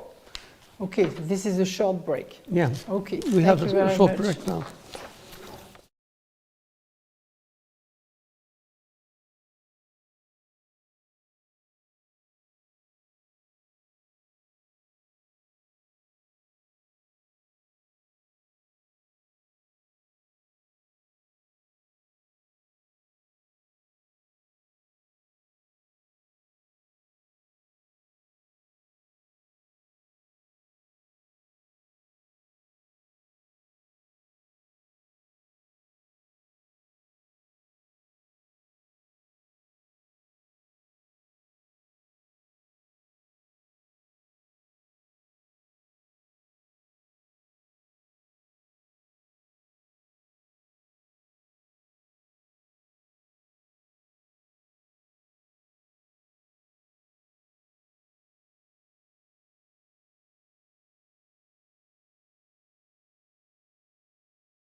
So we'll first have, as a last speaker, Jean-Louis Mandel. And it's my pleasure to introduce Jean-Louis Mandel, that I know since a very, very long time, and also because he doesn't need any introduction. So Jean-Louis has made major contributions in human genetics, and I think he's the sort of person who is at the interface between the medical genetics and, to some extent, population genetics, and also the what we call now molecular anthropology or something like that. Jean-Louis is one of those persons whose genome has been sequenced, and so he may also have a special look on this aspect. So, but first, of course, I'd like to hand over to Jean-Louis now for his presentation. Thank you for being with us. Thank you. 1 minute. Is it okay? Yes. Yes. Okay. So thank you, Jean. Actually, people don't know how actually long we have, probably a long time ago we have met, from the first day, probably from the first days of our life. So thank you for the invitation, and especially that I am a retired person, contrary to all the other speakers. So I won't really talk about my research, but I'll give an overview of what I think are the big international genome project that followed on the first human genome sequencing after 2003. And at a time I had a few colleagues who were wondering or worried even what we will do of these big sequencing labs, because after having sequenced a human genome and maybe a few primates and model organisms, there will be no real point to sequence more. And so obviously you all know that this was not true. So I will present what I think was important in this international big projects that were most useful for actually investigating the genetic of disease.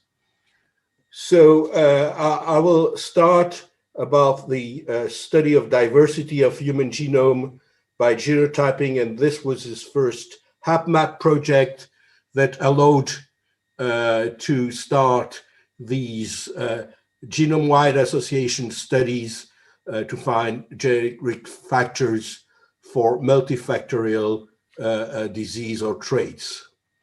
And I will just, I have been working for a long time on my then favorite chromosome, the X chromosome, and I will say something about this curiously missing chromosome in almost all of the GWAS studies. But and then I'll speak a bit of what has been necessary for the discoveries and diagnostic applications for monogenic disease.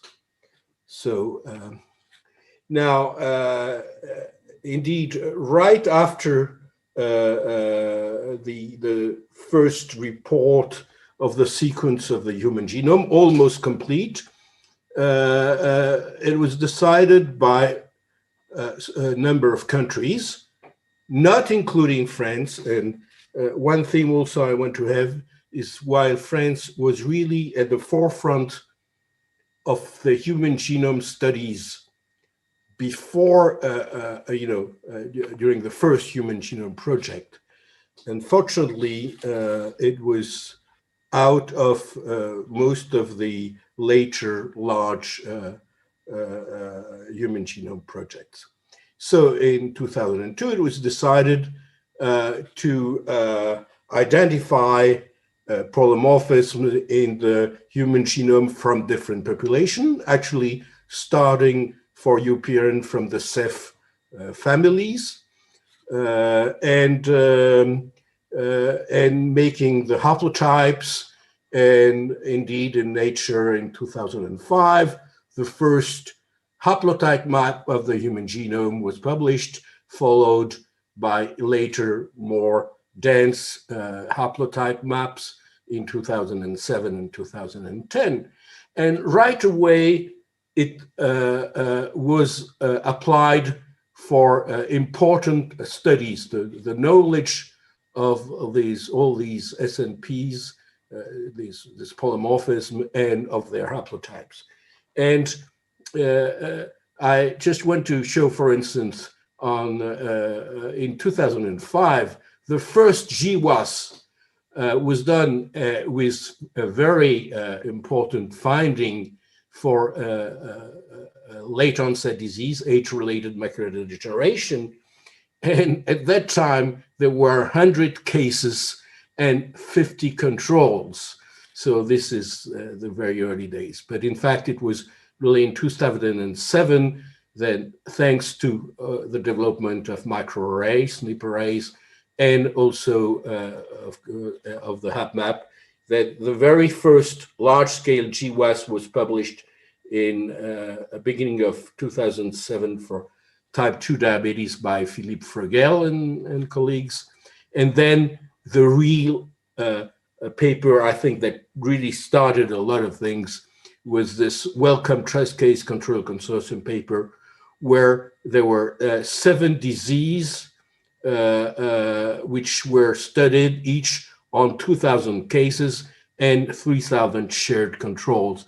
This was a very important paper. And you can see how there was this exponential explosion, very rapid explosion of GWAS studies for a lot of different disease or traits. And another application that of the HapMap that was in 2005 and that I liked very much to talk to students about it, because it was illustrating the power of both comparative genomics and human genome diversity studies.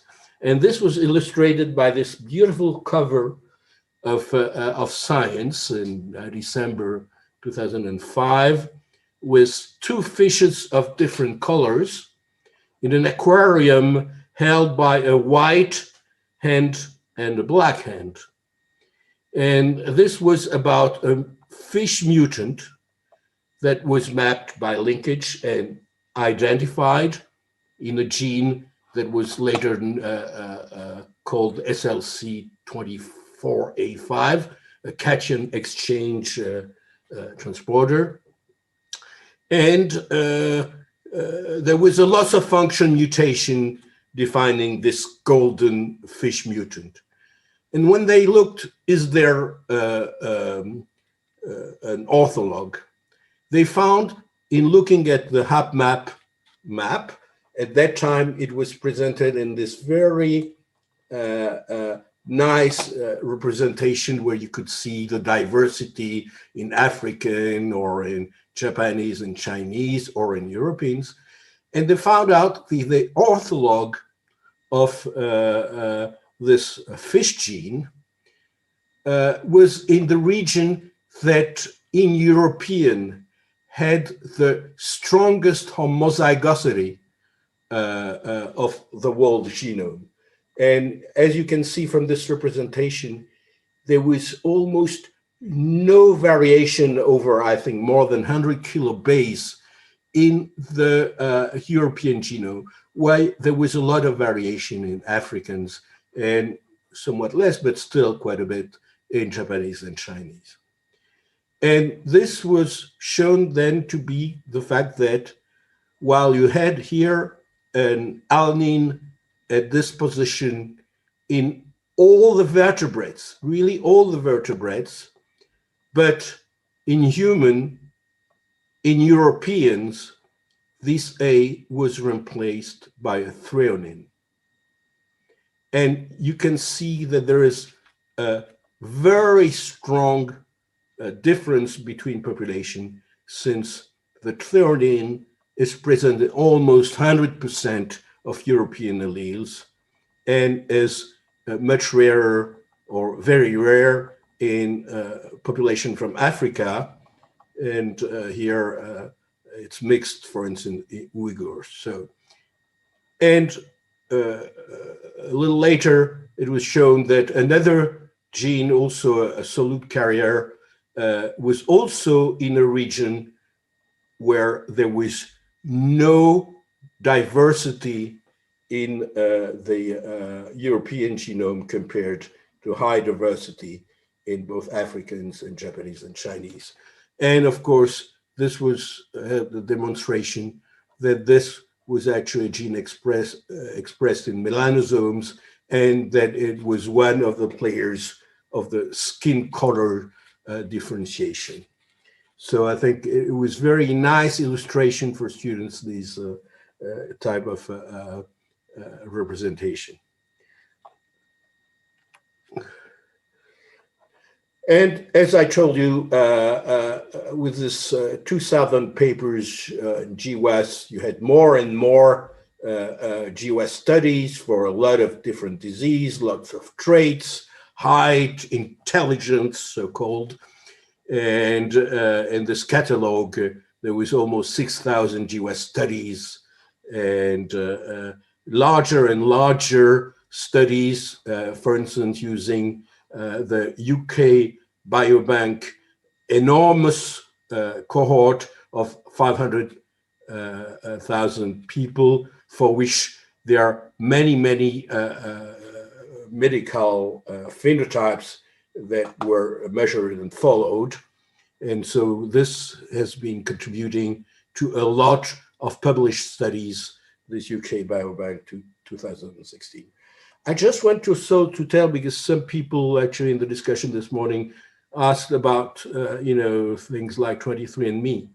And the database and the people from 23andMe were implicated in 120 published studies, many of them in high-profile journals since 2010. So they contributed also a lot to these GWAS studies. Now, one curious thing in this review on our database on all GWAS studies, it shows you,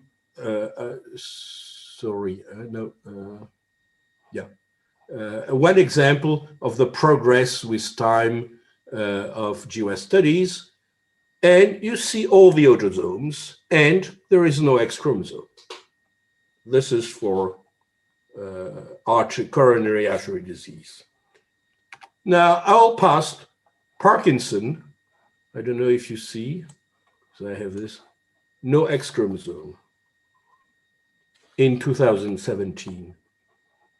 Lung function, Nature Genetics 2017, no X chromosome. Alzheimer, and this is a disease that shows a gender differentiation with women more affected than males. In 2019, still no X chromosome. Finally, for depression, I found one Nature Genetic paper in 2018 saying they have analyzed at last chromosome X. It has only 800 genes, but had no finding that made genome-wide significance. So at least they tried to find something. So I think really that one should do something. And this is another illustration from this database of GWAS studies, which shows I took chromosome 11 on the top, which has about the same size at X chromosome, and each dot represents a GWAS association. on the chromosome 11. And at the same time, in 2014, 16, 17, 18, 19, you see the enormous increase in results showing association between a trait and a polymorphism. And the X chromosome is very, very lacking. And even now in 2019, compared, for instance, with a smaller chromosome 22 or with chromosome 11, you know, it's really, one has to do something. In the time of gender study, one should study also the chromosome that is at 2 copies in females and 1 copy in males.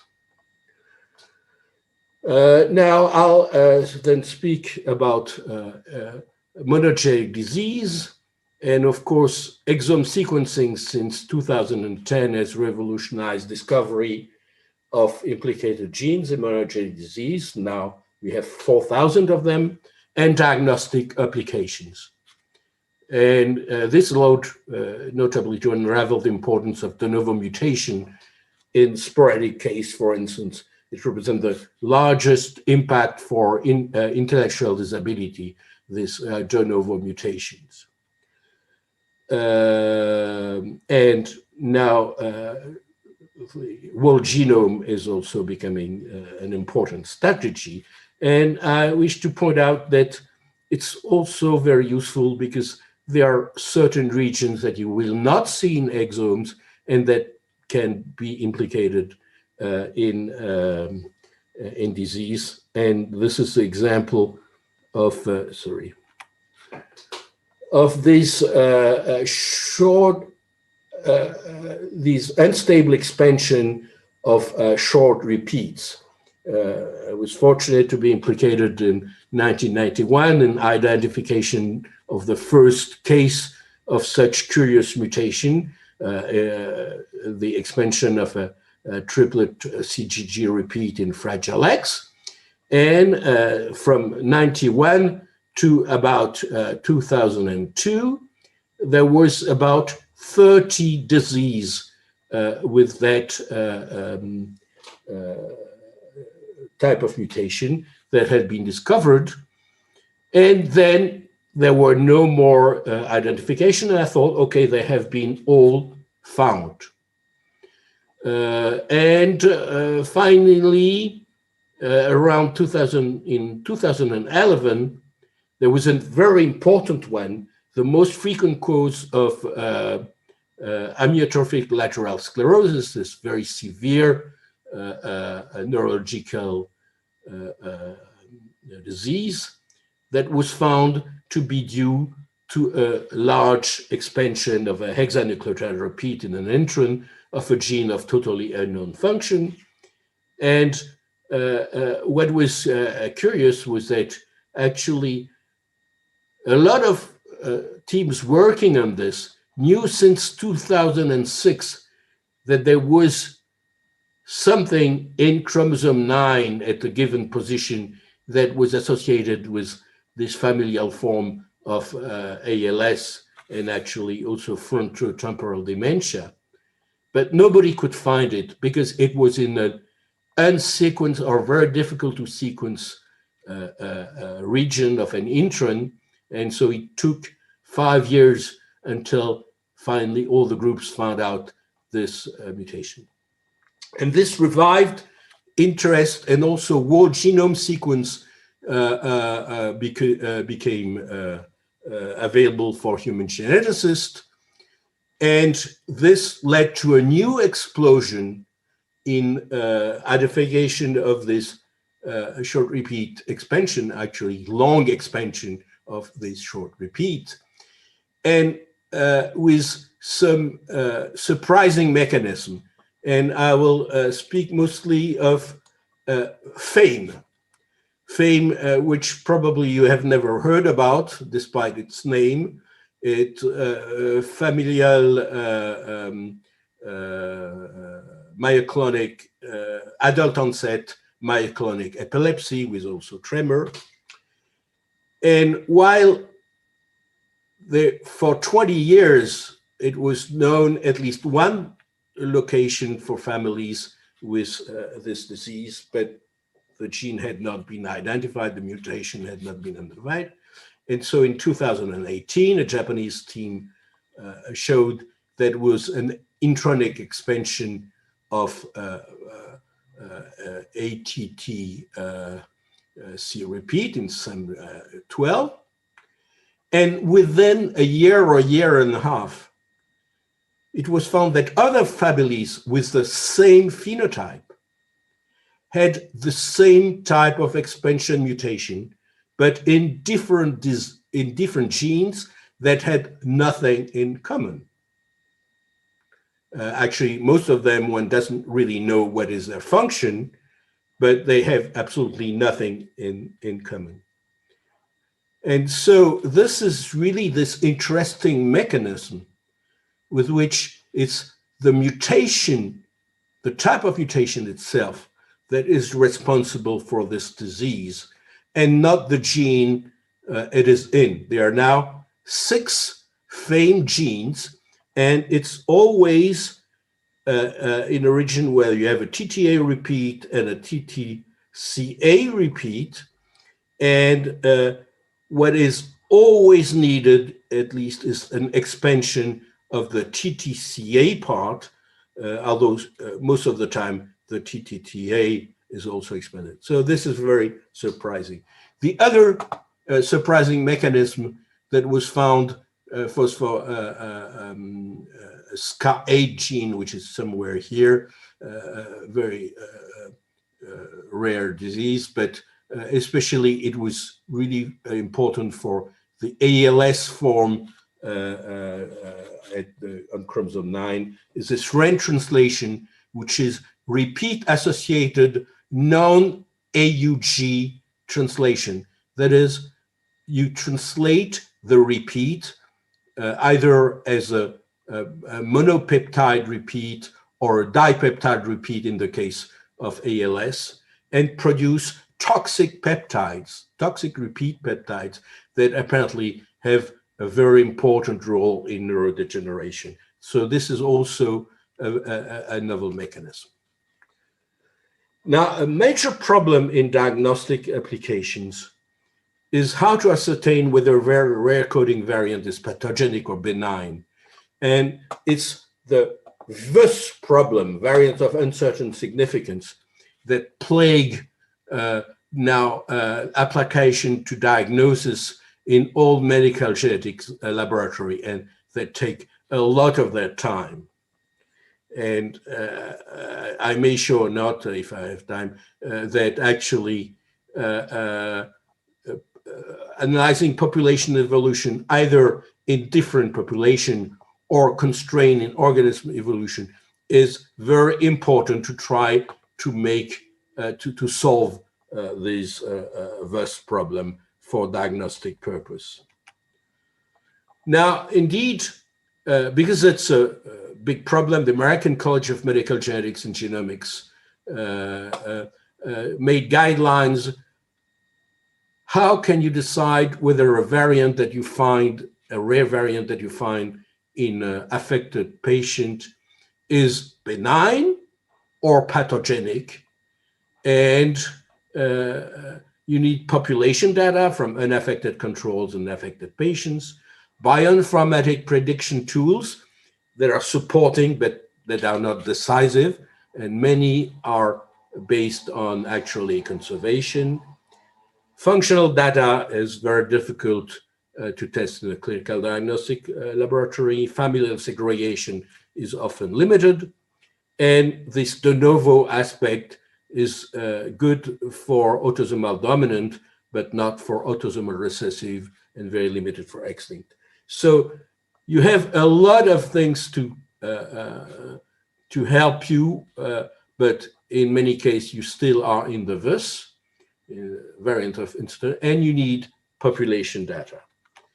And here there was these great exome database that were set by the Broad Institute mostly, the human exome catalog, first EXAC, and replaced now by what is very widely used is the GNOMAD genome aggregation database that has aggregated almost 16,000 whole genomes and 125,000 exomes, coming from mostly European, about half of it is Europeans, but also South Asian, African American, East Asians, etc., etc. And some smaller, Latino, Korean, Estonian, Bulgarian, Finnish, no French. And this is a tool that we use every day in the medical genetics laboratory. Now we have a French exome project database that was financed by French Genomic in 2013. And we can have 574 individual sampled compared to these 125,000 that are in the GNOMAD database. Now we have apparently project for a whole genome, and hopefully they will allow to have some idea of the genetic diversity in the French population that will be useful also for medical genetics. France was also totally absent from the genomic tissue expression project. Now, because there is this obvious need to have really now, if we want to know what are the region of the human genome, the non-coding region that may be implicated in disease and traits, and what is their function, you need actually much more genome database. And there is a European project which is called the 1 million plus genome that was initiated in 2018 and is expected to have 1 million sequence genome in the EU. And you look at the list of countries that have signed this agreement, and here are the two missing, Poland and France. Thank you. And I just want to pay tribute to one strong proponent who died very recently of cancer, Gert-Jan van Omen, a friend and great human geneticist who had been pushing for genomics for a lot of time. There is another European thing for linking genomic database across borders. Again, signatory countries, France is missing. But we have our genome projects, France Médecine Génomique 2025. Now, just to say that there is the UK project that was announced by Cameron, Prime Minister Cameron in 2012, and for France by Manuel Valls in April 2015. Now, the 100,000 Genomes UK project was completed in December 2018. It's a medical project for cancer and rare disease. The French was slow to start, slow decision, administrative and strategic complexities. So in October 2020, we have about 3,000 genome sequence, and as it's trio, it's for about 1,000 patients. 900 patients sequenced.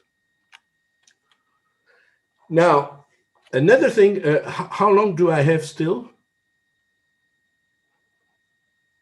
Okay, I do, because I don't see okay, so I should stop.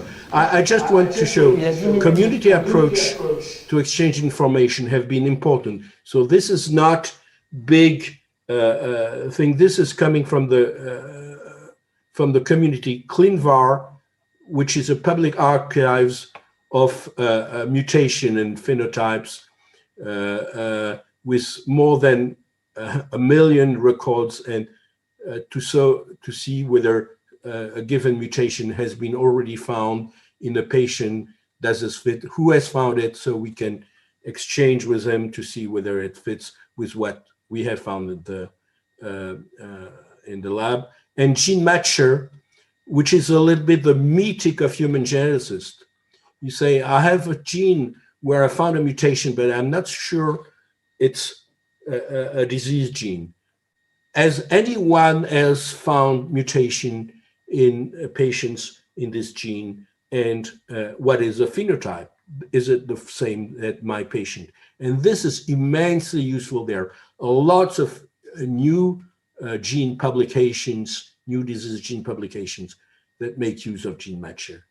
But we are still missing a French or European database with at least minimal clinical information that would be immensely valuable. So I plea, and there's a lot in France especially, but in other countries, but most, there is overstated fears and laws regarding privacy of genetic information. It's so dangerous, you know. And I will finish just very large-scale exome sequencing in individuals with an electronic health record may help identifying novel therapeutic targets. And this is by finding loss-of-function mutations in the human population that may have health advantages and that can identify therapeutic targets. First example, CCR5 deletion and resistance to HIV, and more recently, the PCSK9 gene, where loss of function were found associated to low LDL cholesterol, bad cholesterol, and decreased risk of coronary disease. And this, Catherine Boileau played a role in the initial discovery of PCSK9, and Helen Hobbs in Texas and Dallas showed that indeed loss of function had actually an advantageous effect on coronary heart disease risk. And this led to successful clinical trials in 2012 and to the market in 2015. Unfortunately, it's a monoclonal antibody, and so it's pretty expensive. And I will finish this, illustrate a very powerful collaboration between the drug company Regeneron and the non-profit healthcare system Geisinger in rural Pennsylvania. And this non-profit healthcare system in the middle of nowhere is an efficient electronic health record for all the patients it cares for, the severe ones or the non-severe ones, and with on average 15 years detailed medical data per patient. And here is what this collaboration did. Here is the location of Geisinger in the middle of nowhere.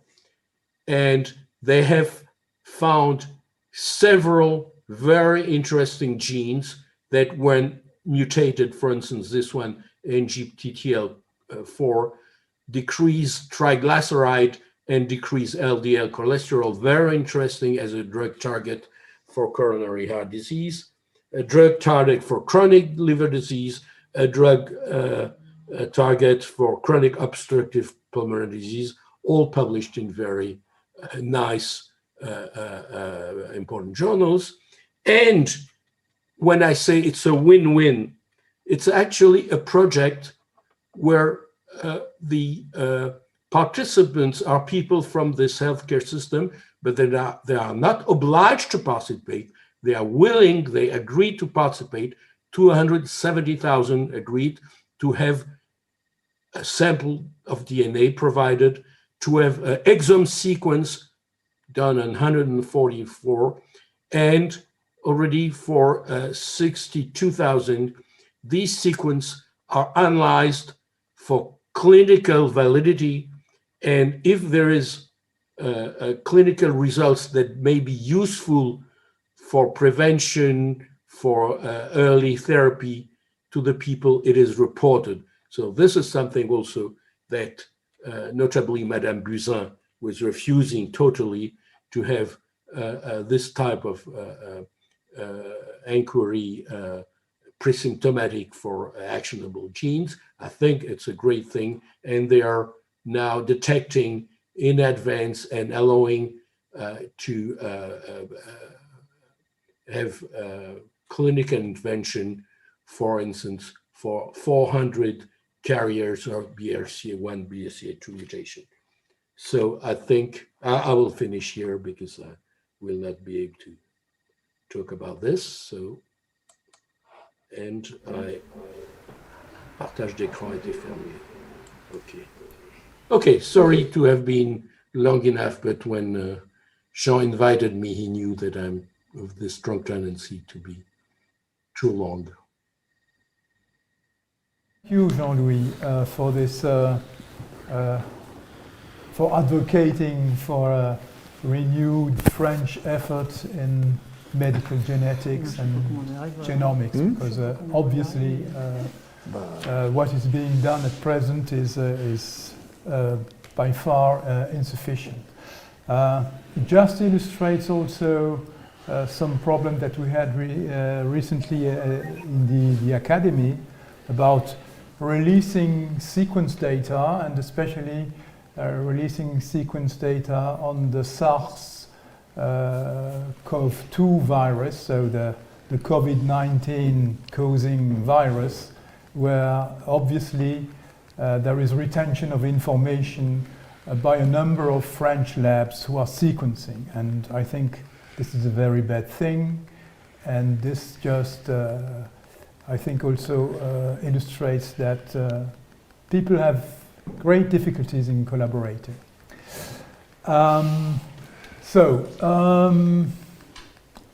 Do we have questions? Yes, we do.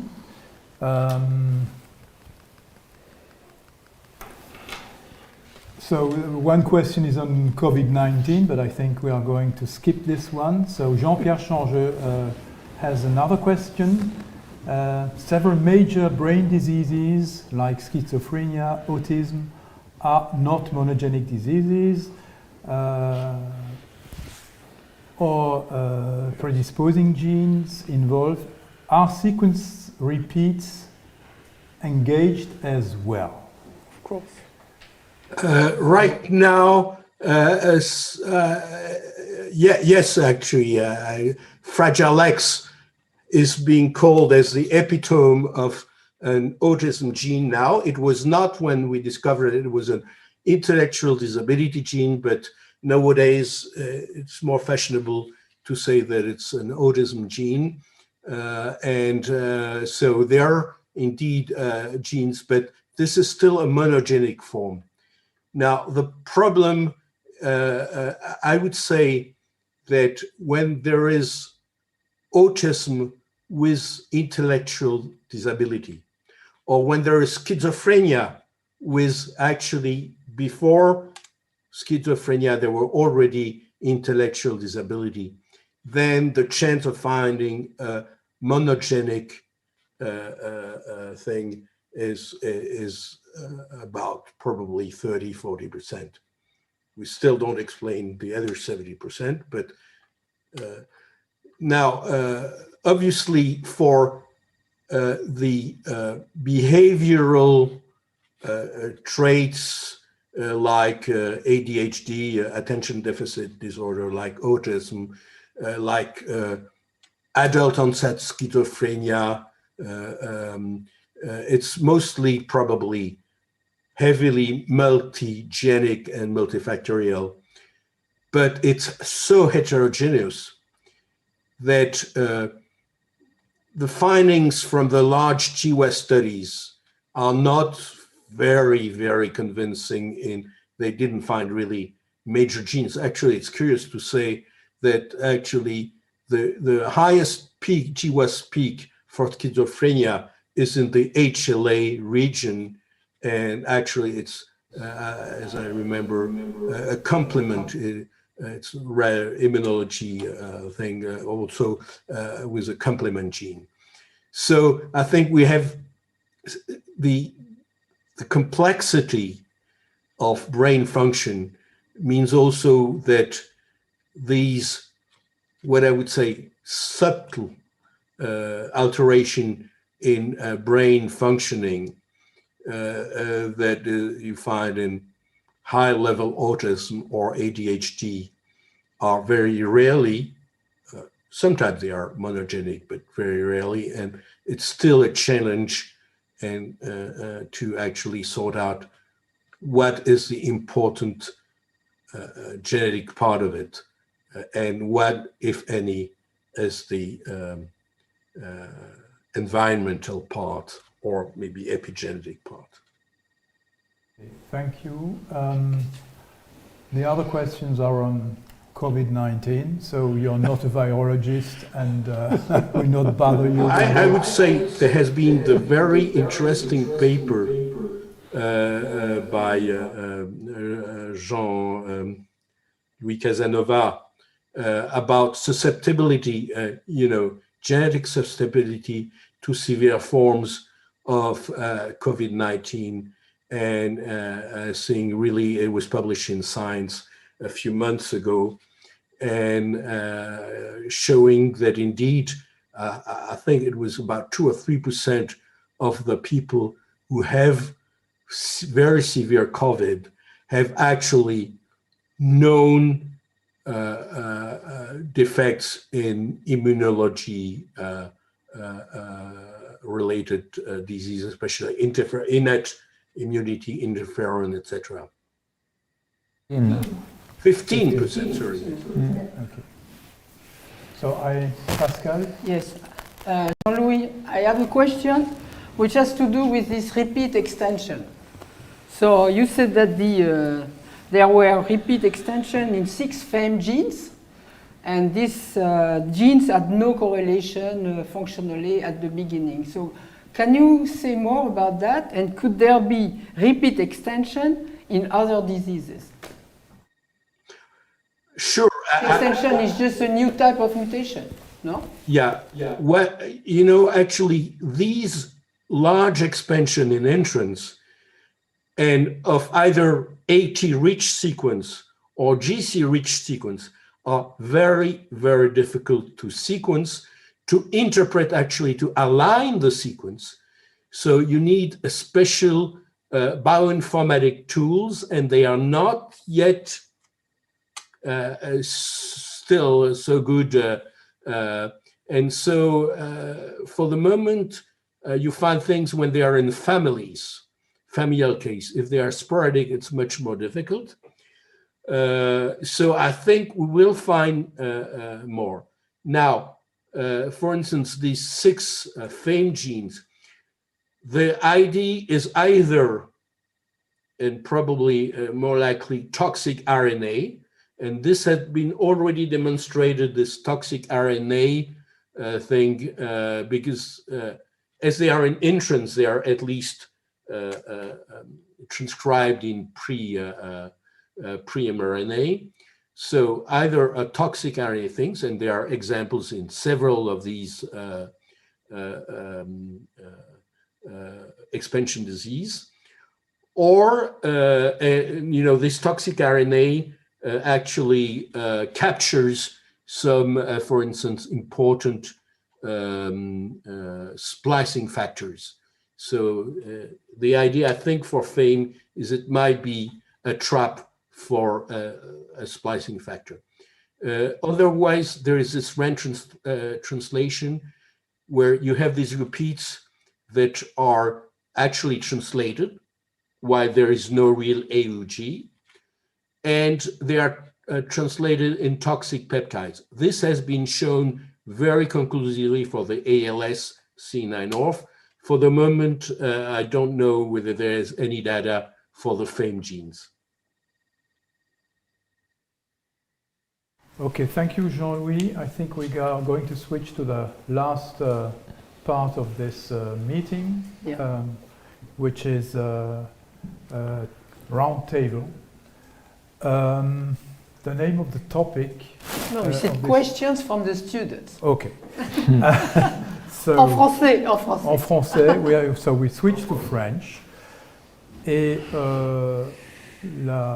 l'idée était donc de faire participer un certain nombre d'étudiants à cette discussion et en particulier de leur permettre de poser des questions à ce panel de speakers de français. Speaker, oui, c'est pas un mot très français. Mais enfin, Orateur. Orateur français. de speaker à cette conférence. Et donc j'invite Le premier.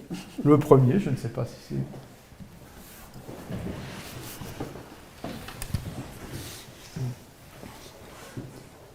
Bonjour. Alors, il y a eu plusieurs conférences sur la culture dans les différentes populations humaines. Et à la suite de celle-ci, je me demandais si on a déjà observé des points communs spécifiques apparus dans différentes populations sans qu'il y ait de réels avantages sélectifs comme des traditions, des rites, des symboles qui ont pu apparaître dans des populations éloignées de façon indépendante dans l'histoire de l'évolution humaine. C'est pour vous, ça. Evelyne. Ok, pas de problème. Oui, tout à fait. Par exemple, si on regarde les systèmes de parenté, je vous avais présenté des cartes qui montrent les différents aspects des systèmes de parenté, les règles de résidence, les règles de transmission, avec qui on se marie. On voit que ça ne suit pas un lien géographique. Donc, visiblement, il y a des systèmes de parenté qui se ressemblent d'un bout à l'autre de la planète. Donc il y a vraiment eu effectivement des systèmes de parenté similaires. D'ailleurs, les anthropologues culturels les ont classés, qu'on retrouve dans plein d'endroits de la planète. Donc oui, ça existe, avec des choses qui se ressemblent, qui ont été inventées peut-être indépendamment à différents endroits du monde.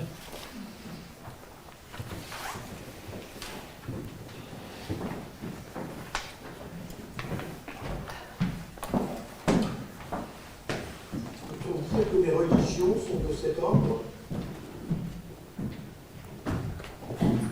Les religions sont-elles de cet ordre? Les religions, je vous avoue que je connais moins. Mais il y a des gens qui travaillent aussi, par exemple, sur les mythes, sur l'évolution des mythes, et qui essayent justement de retracer l'évolution. Mais là, ils voient des phénomènes quand même assez de diffusion géographique. Je ne sais pas, Jean-Louis, tu as entendu la réponse? Oui. Bon. Non, c'était une question, j'allais dire naïve, parce que les religions, il y en a depuis longtemps, les Égyptiens, etc. Et donc je me demande, est-ce que c'est des choses qui ont émergé de manière indépendante et sans que ça donne probablement un avantage sélectif, enfin. Il n'y a que la culture fait qui n'ont aucun avantage sélectif. Hein. Il y en a même qui sont carrément pas avantageux. Il y a des traditions et des coutumes. Vous pensez aux jeunes hommes dans certaines civilisations qui, pour devenir des garçons, doivent se jeter du haut d'un grand poteau dans le vide avec une liane. À mon avis, c'est pas très adaptatif. Donc, je donne que ça comme exemple. Mais il y en a beaucoup. Les traditions sont bien sûr loin d'être adaptatives. Bonjour, moi j'avais une question à vous poser sur la période où notre espèce a cohabité avec l'homme de Néandertal, entre autres. Donc on sait qu'il y a eu des croisements, et peu après l'homme de Néandertal s'est éteint. Mais finalement, qu'est-ce qu'on sait sur la manière dont ils ont cohabité? Est-ce qu'il y a eu que de la compétition? Est-ce qu'on a précipité plus ou moins directement leur extinction? Ou est-ce qu'il y a eu de la coopération un petit peu aussi? Jean-Jacques Hublin.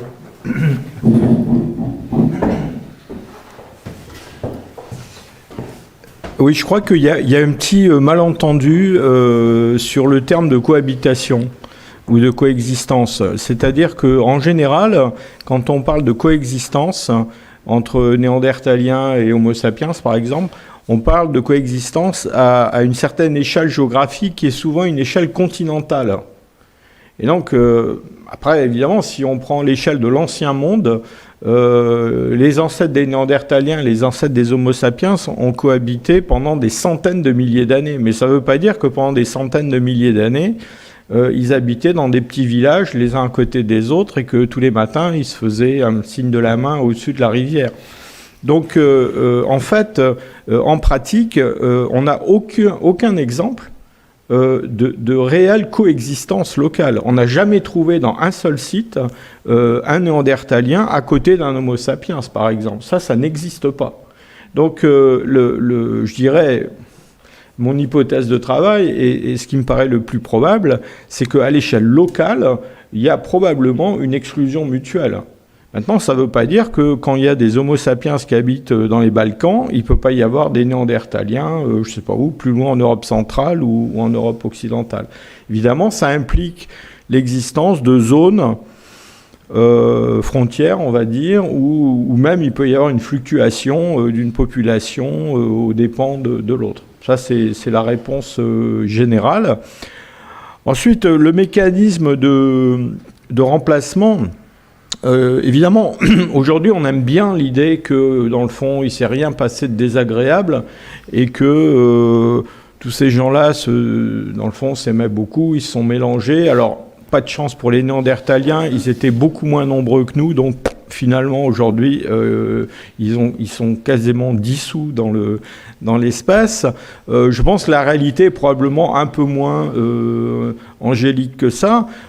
Fondamentalement, je pense que les Homo sapiens, c'est une espèce invasive, comme on en a des tas d'exemples dans la nature actuelle, avec des plantes, avec des amphibiens, des mammifères. Et en gros, on est sur le même créneau que les Néandertaliens. On était sur le même créneau que les Néandertaliens. Hein. Et donc, dans cette exploitation de l'environnement, avec le même genre de prédation, le même genre d'alimentation, le même genre... Eh ben voilà, il y a un groupe qui a eu un succès, enfin, a posteriori, on peut dire, il y a un groupe qui a eu un succès reproductif plus grand que l'autre, et puis c'est lui qui est là aujourd'hui. Alors, dernière réponse que je voudrais faire...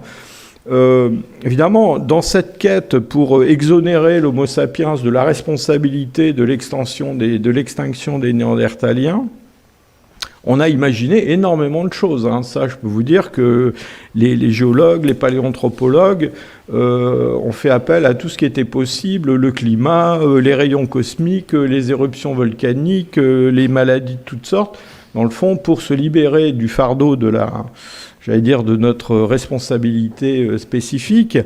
Mais, encore une fois, je pense que le problème n'est pas de trouver une raison pour la disparition des Néandertaliens. Le problème est plutôt de comprendre quel est le facteur qui fait que nous soyons une espèce invasive ou que nous ayons été une espèce invasive. Pourquoi ? Parce que dans cette expansion de l'Homo sapiens qu'on vous a décrit avec beaucoup de détails aujourd'hui, et hier, il y a eu plusieurs interventions.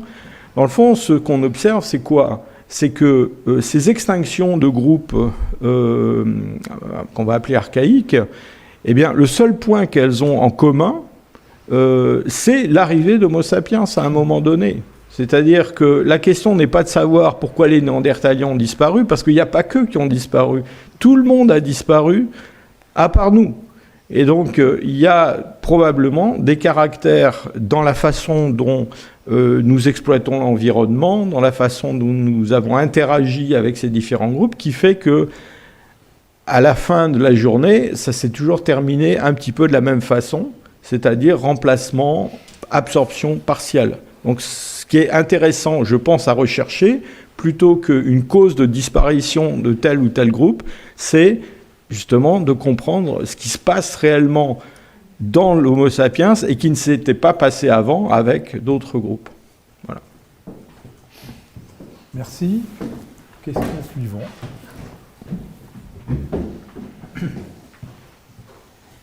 Bonjour à tous. Alors, j'avais une question sur comment envisage-t-on l'évolution de l'homme dans nos sociétés actuelles ? Est-elle profondément modifiée ? Je pense notamment à nos modes de vie, à l'émergence de la technologie, à notre alimentation. Est-ce qu'il y a des prédictions qui sont faites ou des datas qui sont déjà disponibles ? Je peux peut-être commencer à répondre à ça. Je peux rester ici, non ? Non. Tu as un micro ? Tu as un micro ?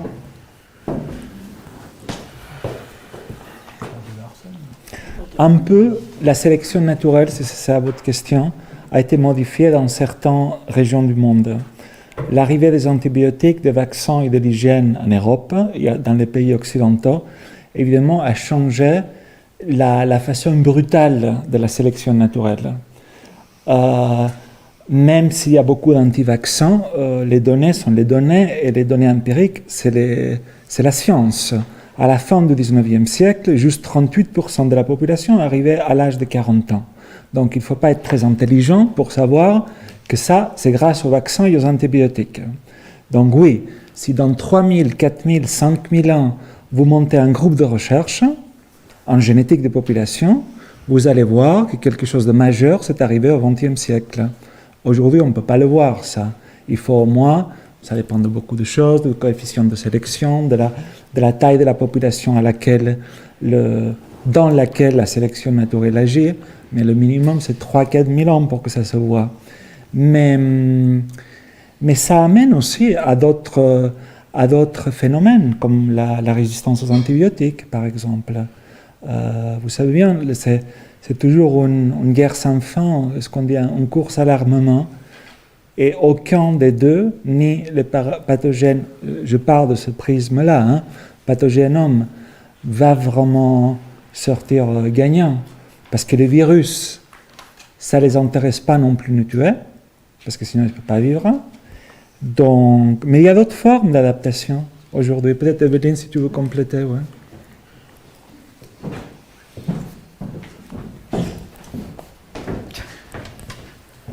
Donc je vais compléter ce qu'a dit Louis très exactement. En gros, avant, la sélection naturelle jouait beaucoup sur la mortalité. Pour remonter encore avant, si on remonte au 18e, seulement la moitié des enfants atteignaient 15 ans, donc pour vous donner un ordre de grandeur en Europe. Par contre, maintenant, on voit qu'il y a du potentiel de sélection sur la fertilité et le fait de se reproduire. Alors, on ne sait pas encore s'il y a vraiment de la sélection, mais on constate, par exemple, si vous prenez une classe d'âge, qu'entre 10 et 20% d'une classe d'âge ont 0 enfant, donc ne reproduisent pas leurs gènes. Alors, est-ce que c'est lié à des facteurs qui seraient transmis de génération en génération et qui du coup déboucheraient sur une forme de sélection? Ça, on ne le sait pas encore. Il y a des pistes, par exemple, au Danemark, 30% des jeunes adultes sont sous-fertiles et il y a effectivement des variants du chromosome Y qui semblent plus fragiles, qui entraînent une plus forte sous-fertilité. Et donc on voit de la sélection qui a lieu et donc qui se serait déplacée finalement chez nous en Europe, en tous les cas, d'une sélection autour de la mortalité vers une sélection autour de la fertilité. Donc on voit des mécanismes qui visiblement sont à l'œuvre. Maintenant, qu'est-ce que ça va donner dans le futur? C'est toujours un point d'interrogation.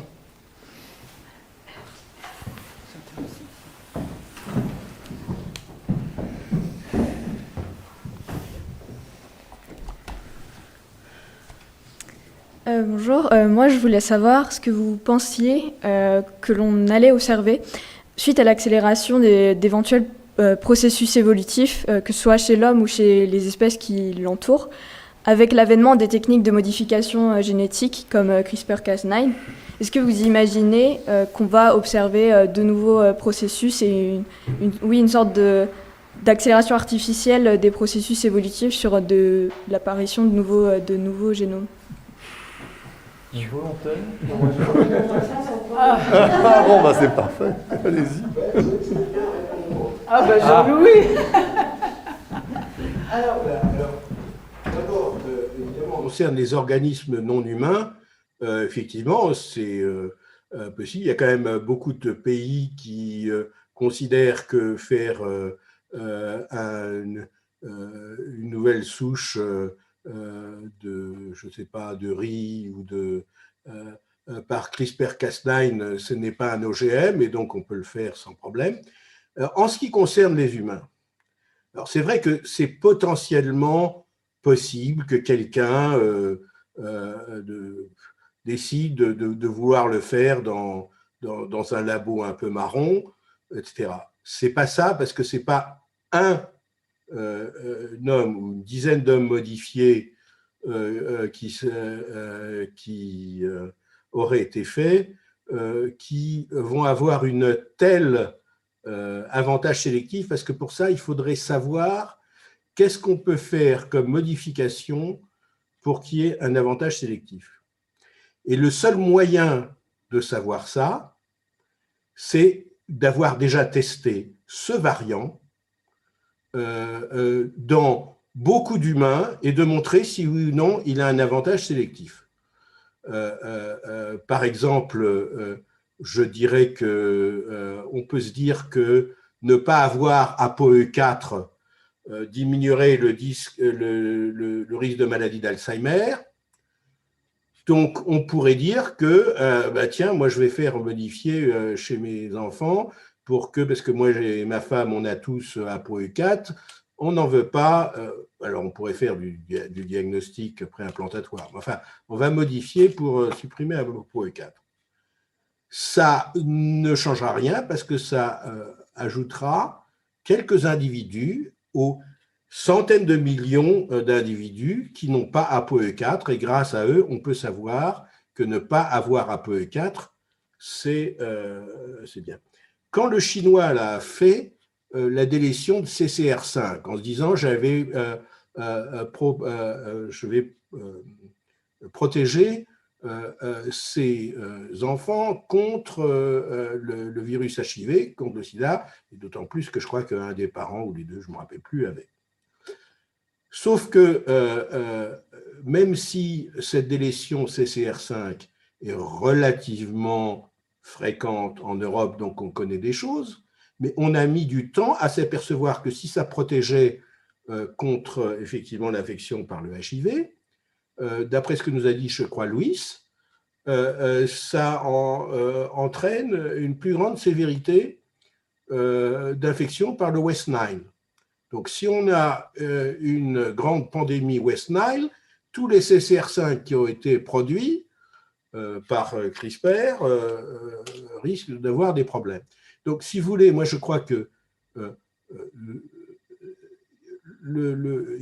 j'aimerais bien qu'on me dise quelle est la modification qui n'a pas été testée dans des centaines de milliers ou des millions de personnes déjà dans notre génome, qui permettrait d'avoir un avantage sélectif tel qu'il permettrait dans 10 ou 20 générations de devenir, je ne sais pas, 10% ou 20% de la variation. Nous ne sommes pas comme les variants du SARS-CoV-2.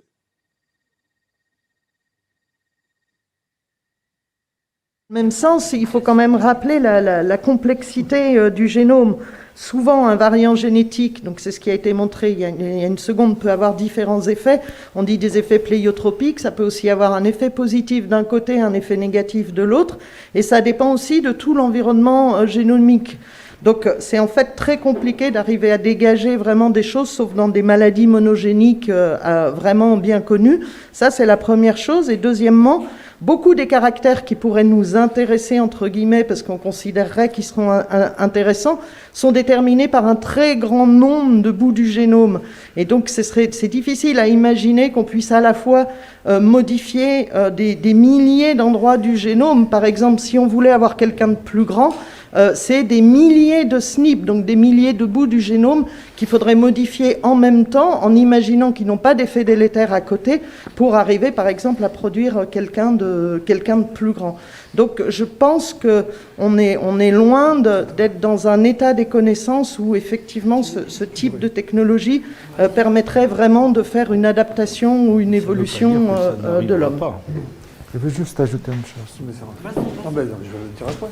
Je veux juste ajouter une chose qu'il me semble important, parce que ça n'était pas beaucoup discuté hier et aujourd'hui, c'est tout ce que sont les mismatchs évolutifs, c'est-à-dire les compromis évolutifs.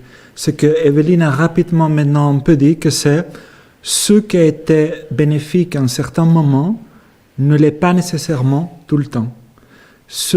Il y a de plus en plus d'évidence des gènes et des mutations qui ont été bénéfiques au passé, dans des moments où on était vraiment exposé beaucoup plus aux pathogènes qu'aujourd'hui, que les mêmes mutations de protection, par exemple, contre les infections par des bactéries intracellulaires, sont aujourd'hui responsables de risque accru à maladies auto-immunes, immunitaires et allergiques. De même pour les maladies métaboliques. Des mutations dans des gènes, n'oublions pas que les 98% de notre temps comme espèce, on a vécu en famine. Donc, des mutations qu'au passé, on privilégiait avec le minimum de nourriture, maximiser la production d'énergie, aujourd'hui se voit responsable d'épidémies de diabète, hypertension et obésité. C'est juste des exemples pour ne pas oublier que la sélection, oui, elle est intelligente, mais en même temps, elle agit d'une façon quelque part très bête dans l'instant donné. Elle ne sait pas que l'environnement va changer. Donc, c'est quelque chose de constant. Aujourd'hui, par exemple, dans les pays occidentaux, bon, maintenant, ce n'est pas le bon moment de le rappeler, mais en général, on est moins exposé aux pathogènes qu'on l'a été tout au long de notre histoire, mais ça évolue. Donc, la sélection naturelle, pour vous répondre, ça ne s'arrête pas, c'est dynamique, parce que l'environnement change aussi. Bernard, un point, enfin, je sais pas, un point, puisque vous mentionniez l'accélération de l'évolution au sens large par des technologies génétiques, c'était un peu ça votre question. Alors ça ne s'applique pas aujourd'hui à l'homme directement, mais il existe une stratégie qu'on appelle gene drive en anglais, qui est directement dérivée de ces évolutions, manipulations, on va dire par CRISPR-Cas9 ou autre chose, équivalent, et qui consiste à modifier un organisme, le relâcher dans sa population, de telle façon que cette modification se propage à toute la population. Donc, par exemple, on essaye d'utiliser ça actuellement pour éliminer des populations d'insectes comme les moustiques qui peuvent être gênants parfois. Donc vous imaginez qu'on a une possibilité là. Alors, évidemment, il peut y avoir des mutations, ça peut être plus compliqué, etc. Mais enfin, vous imaginez qu'on peut agir sur une population assez rapidement parce que cette population, par le processus génétique naturel qu'elle a, elle se change par le changement initial qu'on a introduit dans cette population. Évidemment, aujourd'hui, on ne parle pas de ça pour l'espèce humaine, mais on pourrait imaginer un super, je sais pas quoi, un super méchant qui inventerait un truc. Enfin bon, là, on est complètement dans la science-fiction, mais enfin, vous imaginez ce genre de truc. Donc il est possible qu'avec les outils qu'on a, qu'on puisse pas vraiment orienter, mais accélérer, ou en tout cas changer un tout petit peu l'orientation de l'évolution de choses qui nous entourent. Par exemple, on pourrait imaginer pas seulement les moustiques, mais les chiens, on en a parlé, les pommes, etc. D'accord. Voilà.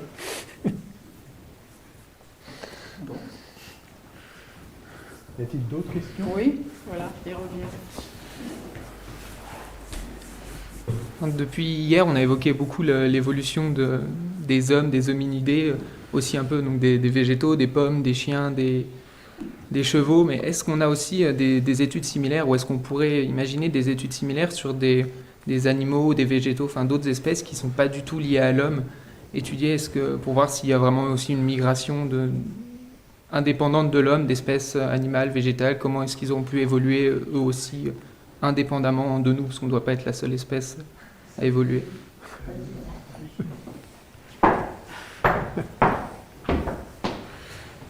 Alors oui, en fait, aujourd'hui, la thématique, c'était la domestication, le rôle de l'homme, justement, et l'impact sur l'évolution des espèces. Mais en fait, les espèces, elles évoluent depuis très longtemps, avant l'arrivée de l'homme. Il y a énormément d'études qui regardent ces processus de diversification par des approches de génomique, des populations, de génomique comparative. On étudie ça, par exemple, nous, chez les pommiers, on utilise ça chez les espèces sauvages. Mais il y a beaucoup d'espèces qui sont étudiées, plus sur de longues échelles évolutives, bien avant que l'espèce humaine impacte l'évolution. Ouais, carrément.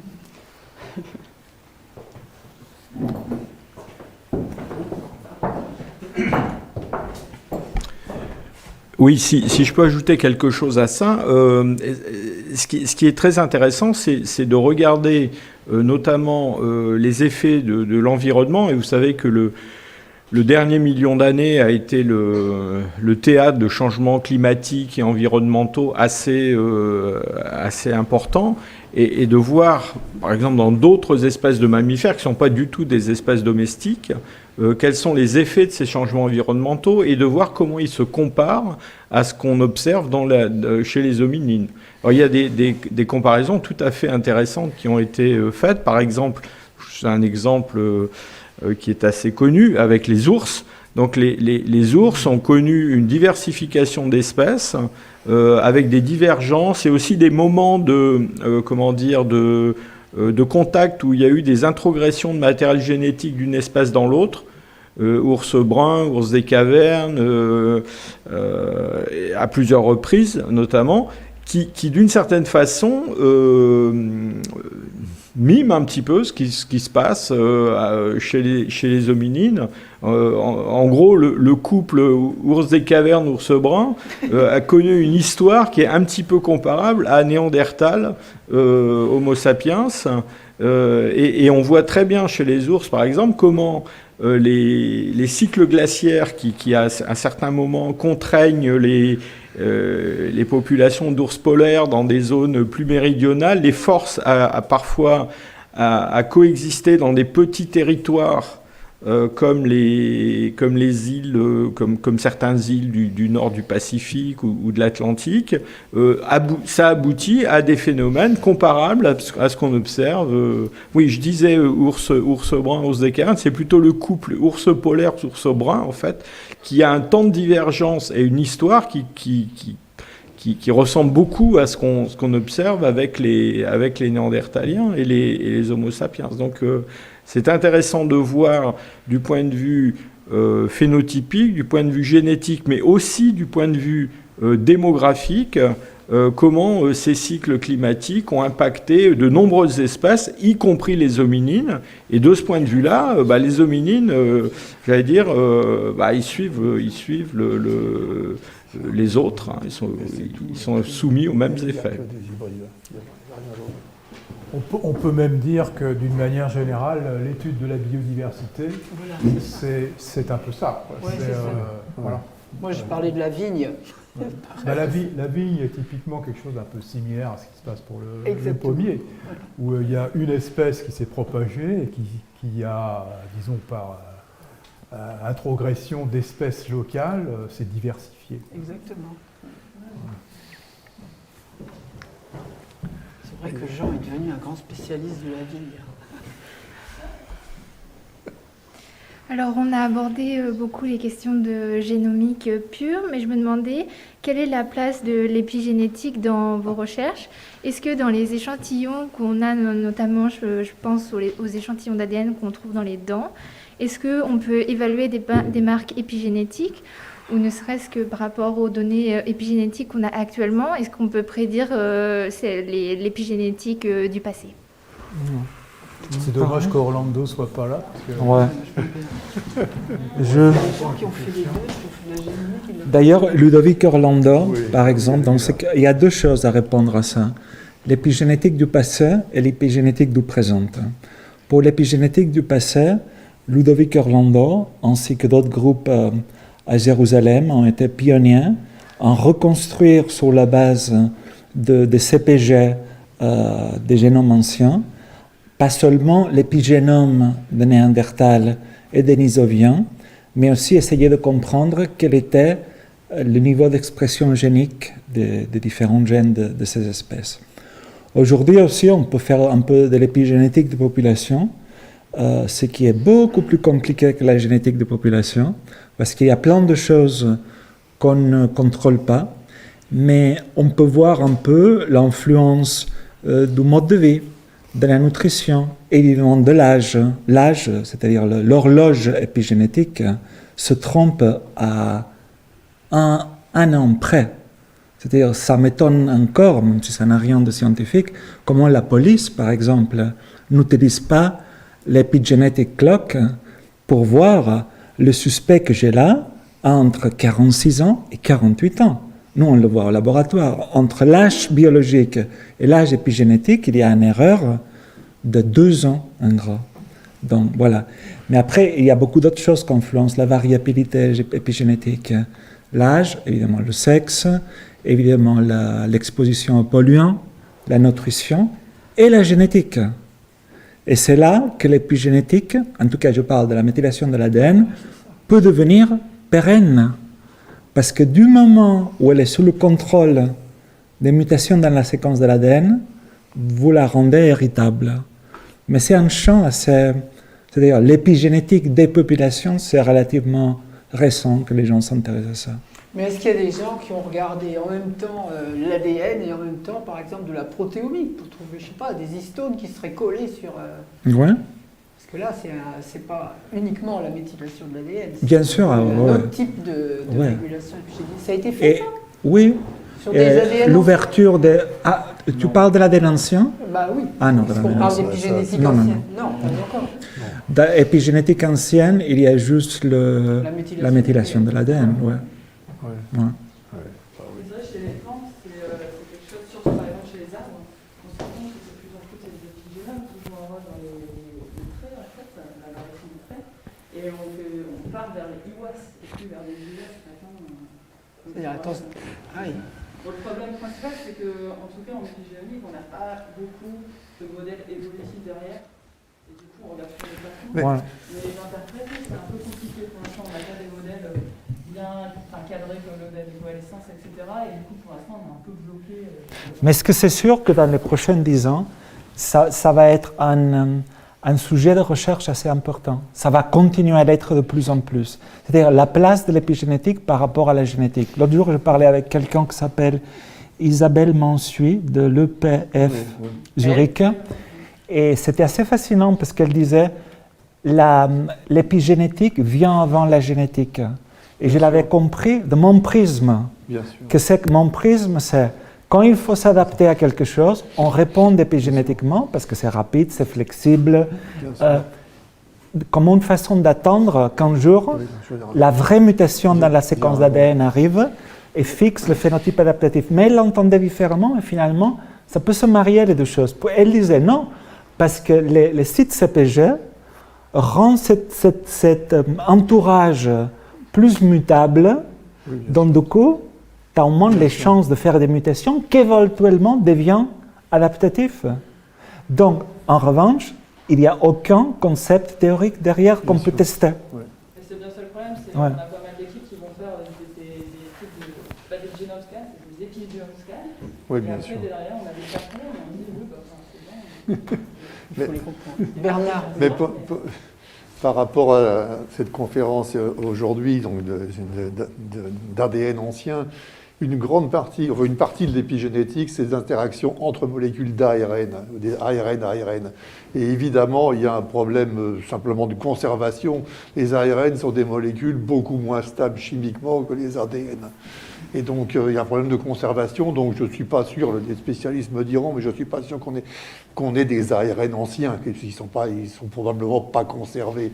Donc ça risque d'être un bloc définitif. On ne doit pas aller très loin en arrière sur des mécanismes qui impliquaient les interactions ARN-ARN. On sera obligé de faire de la comparaison par rapport à ce qui est actuel et puis de remonter intellectuellement en arrière.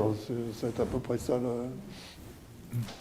C'est quand même une chose très importante. Les ARN, c'est partie du système génétique eux-mêmes. Hein. C'est pas simplement en plus, c'est le fonctionnement même du système. Je crois que l'heure passe, mais il y a encore des questions des étudiants.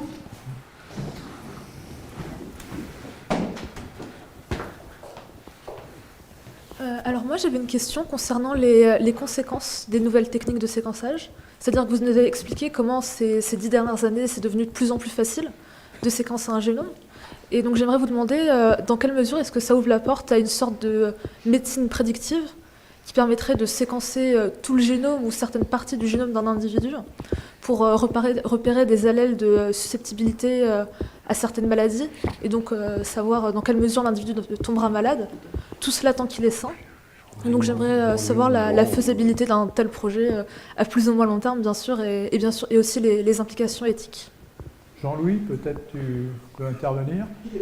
C'est ce que je voulais illustrer par ce programme Geisinger, où il y avait à avoir 200 000 volontaires qui ne sont pas plus malades que vous et moi, ils vont simplement chez leur médecin, quelquefois pour des choses graves, quelquefois pour un simple rhume ou une grippe, et qui ont accepté d'avoir leur exome séquencé, d'une part pour aider à la recherche éventuelle de nouveaux médicaments, mais pour eux-mêmes, pour qu'on puisse leur dire, est-ce qu'il y a dans leur génome des variations dans certains gènes qu'on dit actionnables. Actionnables, ça veut dire que, parce que si on trouve effectivement, alors que la personne n'a pas encore de signe de la maladie, en tout cas de signes évidents de la maladie, et qu'on peut avoir un variant dont on est raisonnablement sûr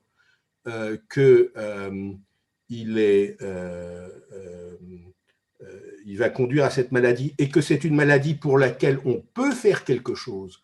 On peut avoir, si on s'y prend précocement, même avant les symptômes ou au tout début des symptômes, avoir des aspects soit de diététique, par exemple, ou d'éviter de prendre des médicaments, d'avoir des médicaments, etc. Alors ça, c'est effectivement ce que j'avais montré qui se fait dans ce programme Geisinger, où ils ont déjà donné à 1600 personnes l'information qu'ils avaient quelque part dans leur génome, quelque chose qui, par exemple, entraînait un risque de mort subite par fibrillation cardiaque, et à ce moment-là, il y a des choses qu'on peut éviter de faire, par exemple des sports trop durs, ou de prendre des bêta-bloquants, ou de se faire suivre par un ECG, ou pour le cancer du sein, il y a des choses qu'on peut faire qui vont changer. Donc, mais c'est limité à ce qu'on appelle des gènes actionnables pour lesquels on sait que si on trouve quelque chose, on peut ensuite proposer. Voilà. Alors, ceci dit, si on a envie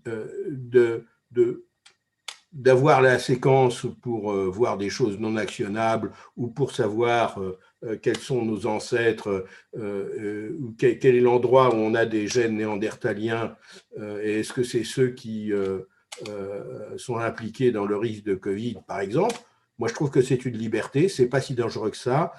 Il y a plein de choses qui sont dangereuses dans la vie et qu'on fait quand même. Comme par exemple, il y a des gens qui se tuent dans un escalier. On n'empêche pas les gens de prendre un escalier parce qu'ils risquent de se tuer. Et je ne connais pas beaucoup de gens qui se sont tués à cause d'une séquence de génome. Donc, je crois qu'en France, on est beaucoup trop frileux parce qu'il y a vraiment des applications. Par exemple, une grande généticienne qui est d'ailleurs membre étranger de l'Académie des sciences, qui est celle qui a découvert les prédispositions au cancer du sein, qui pense, et a des raisons, des fortes raisons, que, je dirais, à partir de 30 ans, toute femme devrait pouvoir avoir le droit de savoir si elle a une mutation BRCA1, BRCA2, parce qu'il y a des choses qu'on peut faire qui peuvent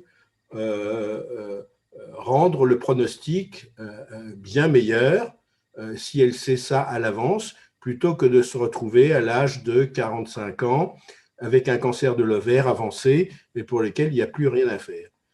Donc, il y a des choses qu'on peut faire, et malheureusement, nos hommes politiques ou même nos femmes, je parle de Madame Buzyn, ont fait un niet complet à cet aspect.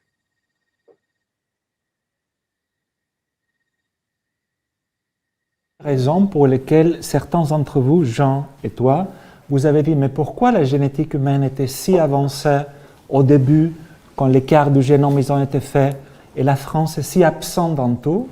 C'est parce qu'on est, pas nous, mais la France est frileuse, jalouse, et beaucoup de gens font une carrière critiquant ceux qui font les bons en France. Et je pense que ça a vraiment stoppé la bonne recherche en génétique humaine, en tout cas. C'est pour ça qu'on est absent de la scène internationale.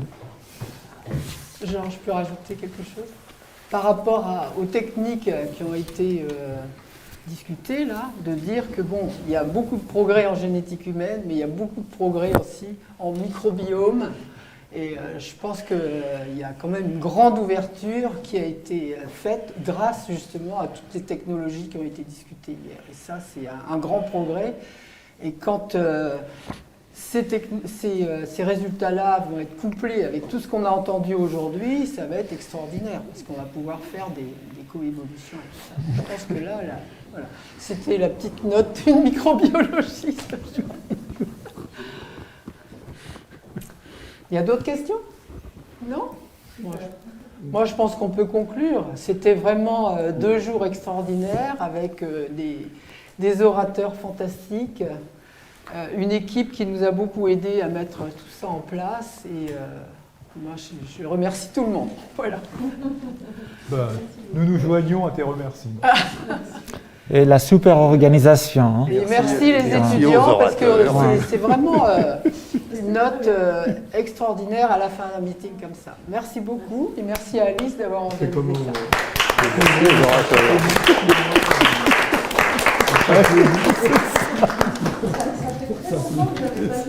ça.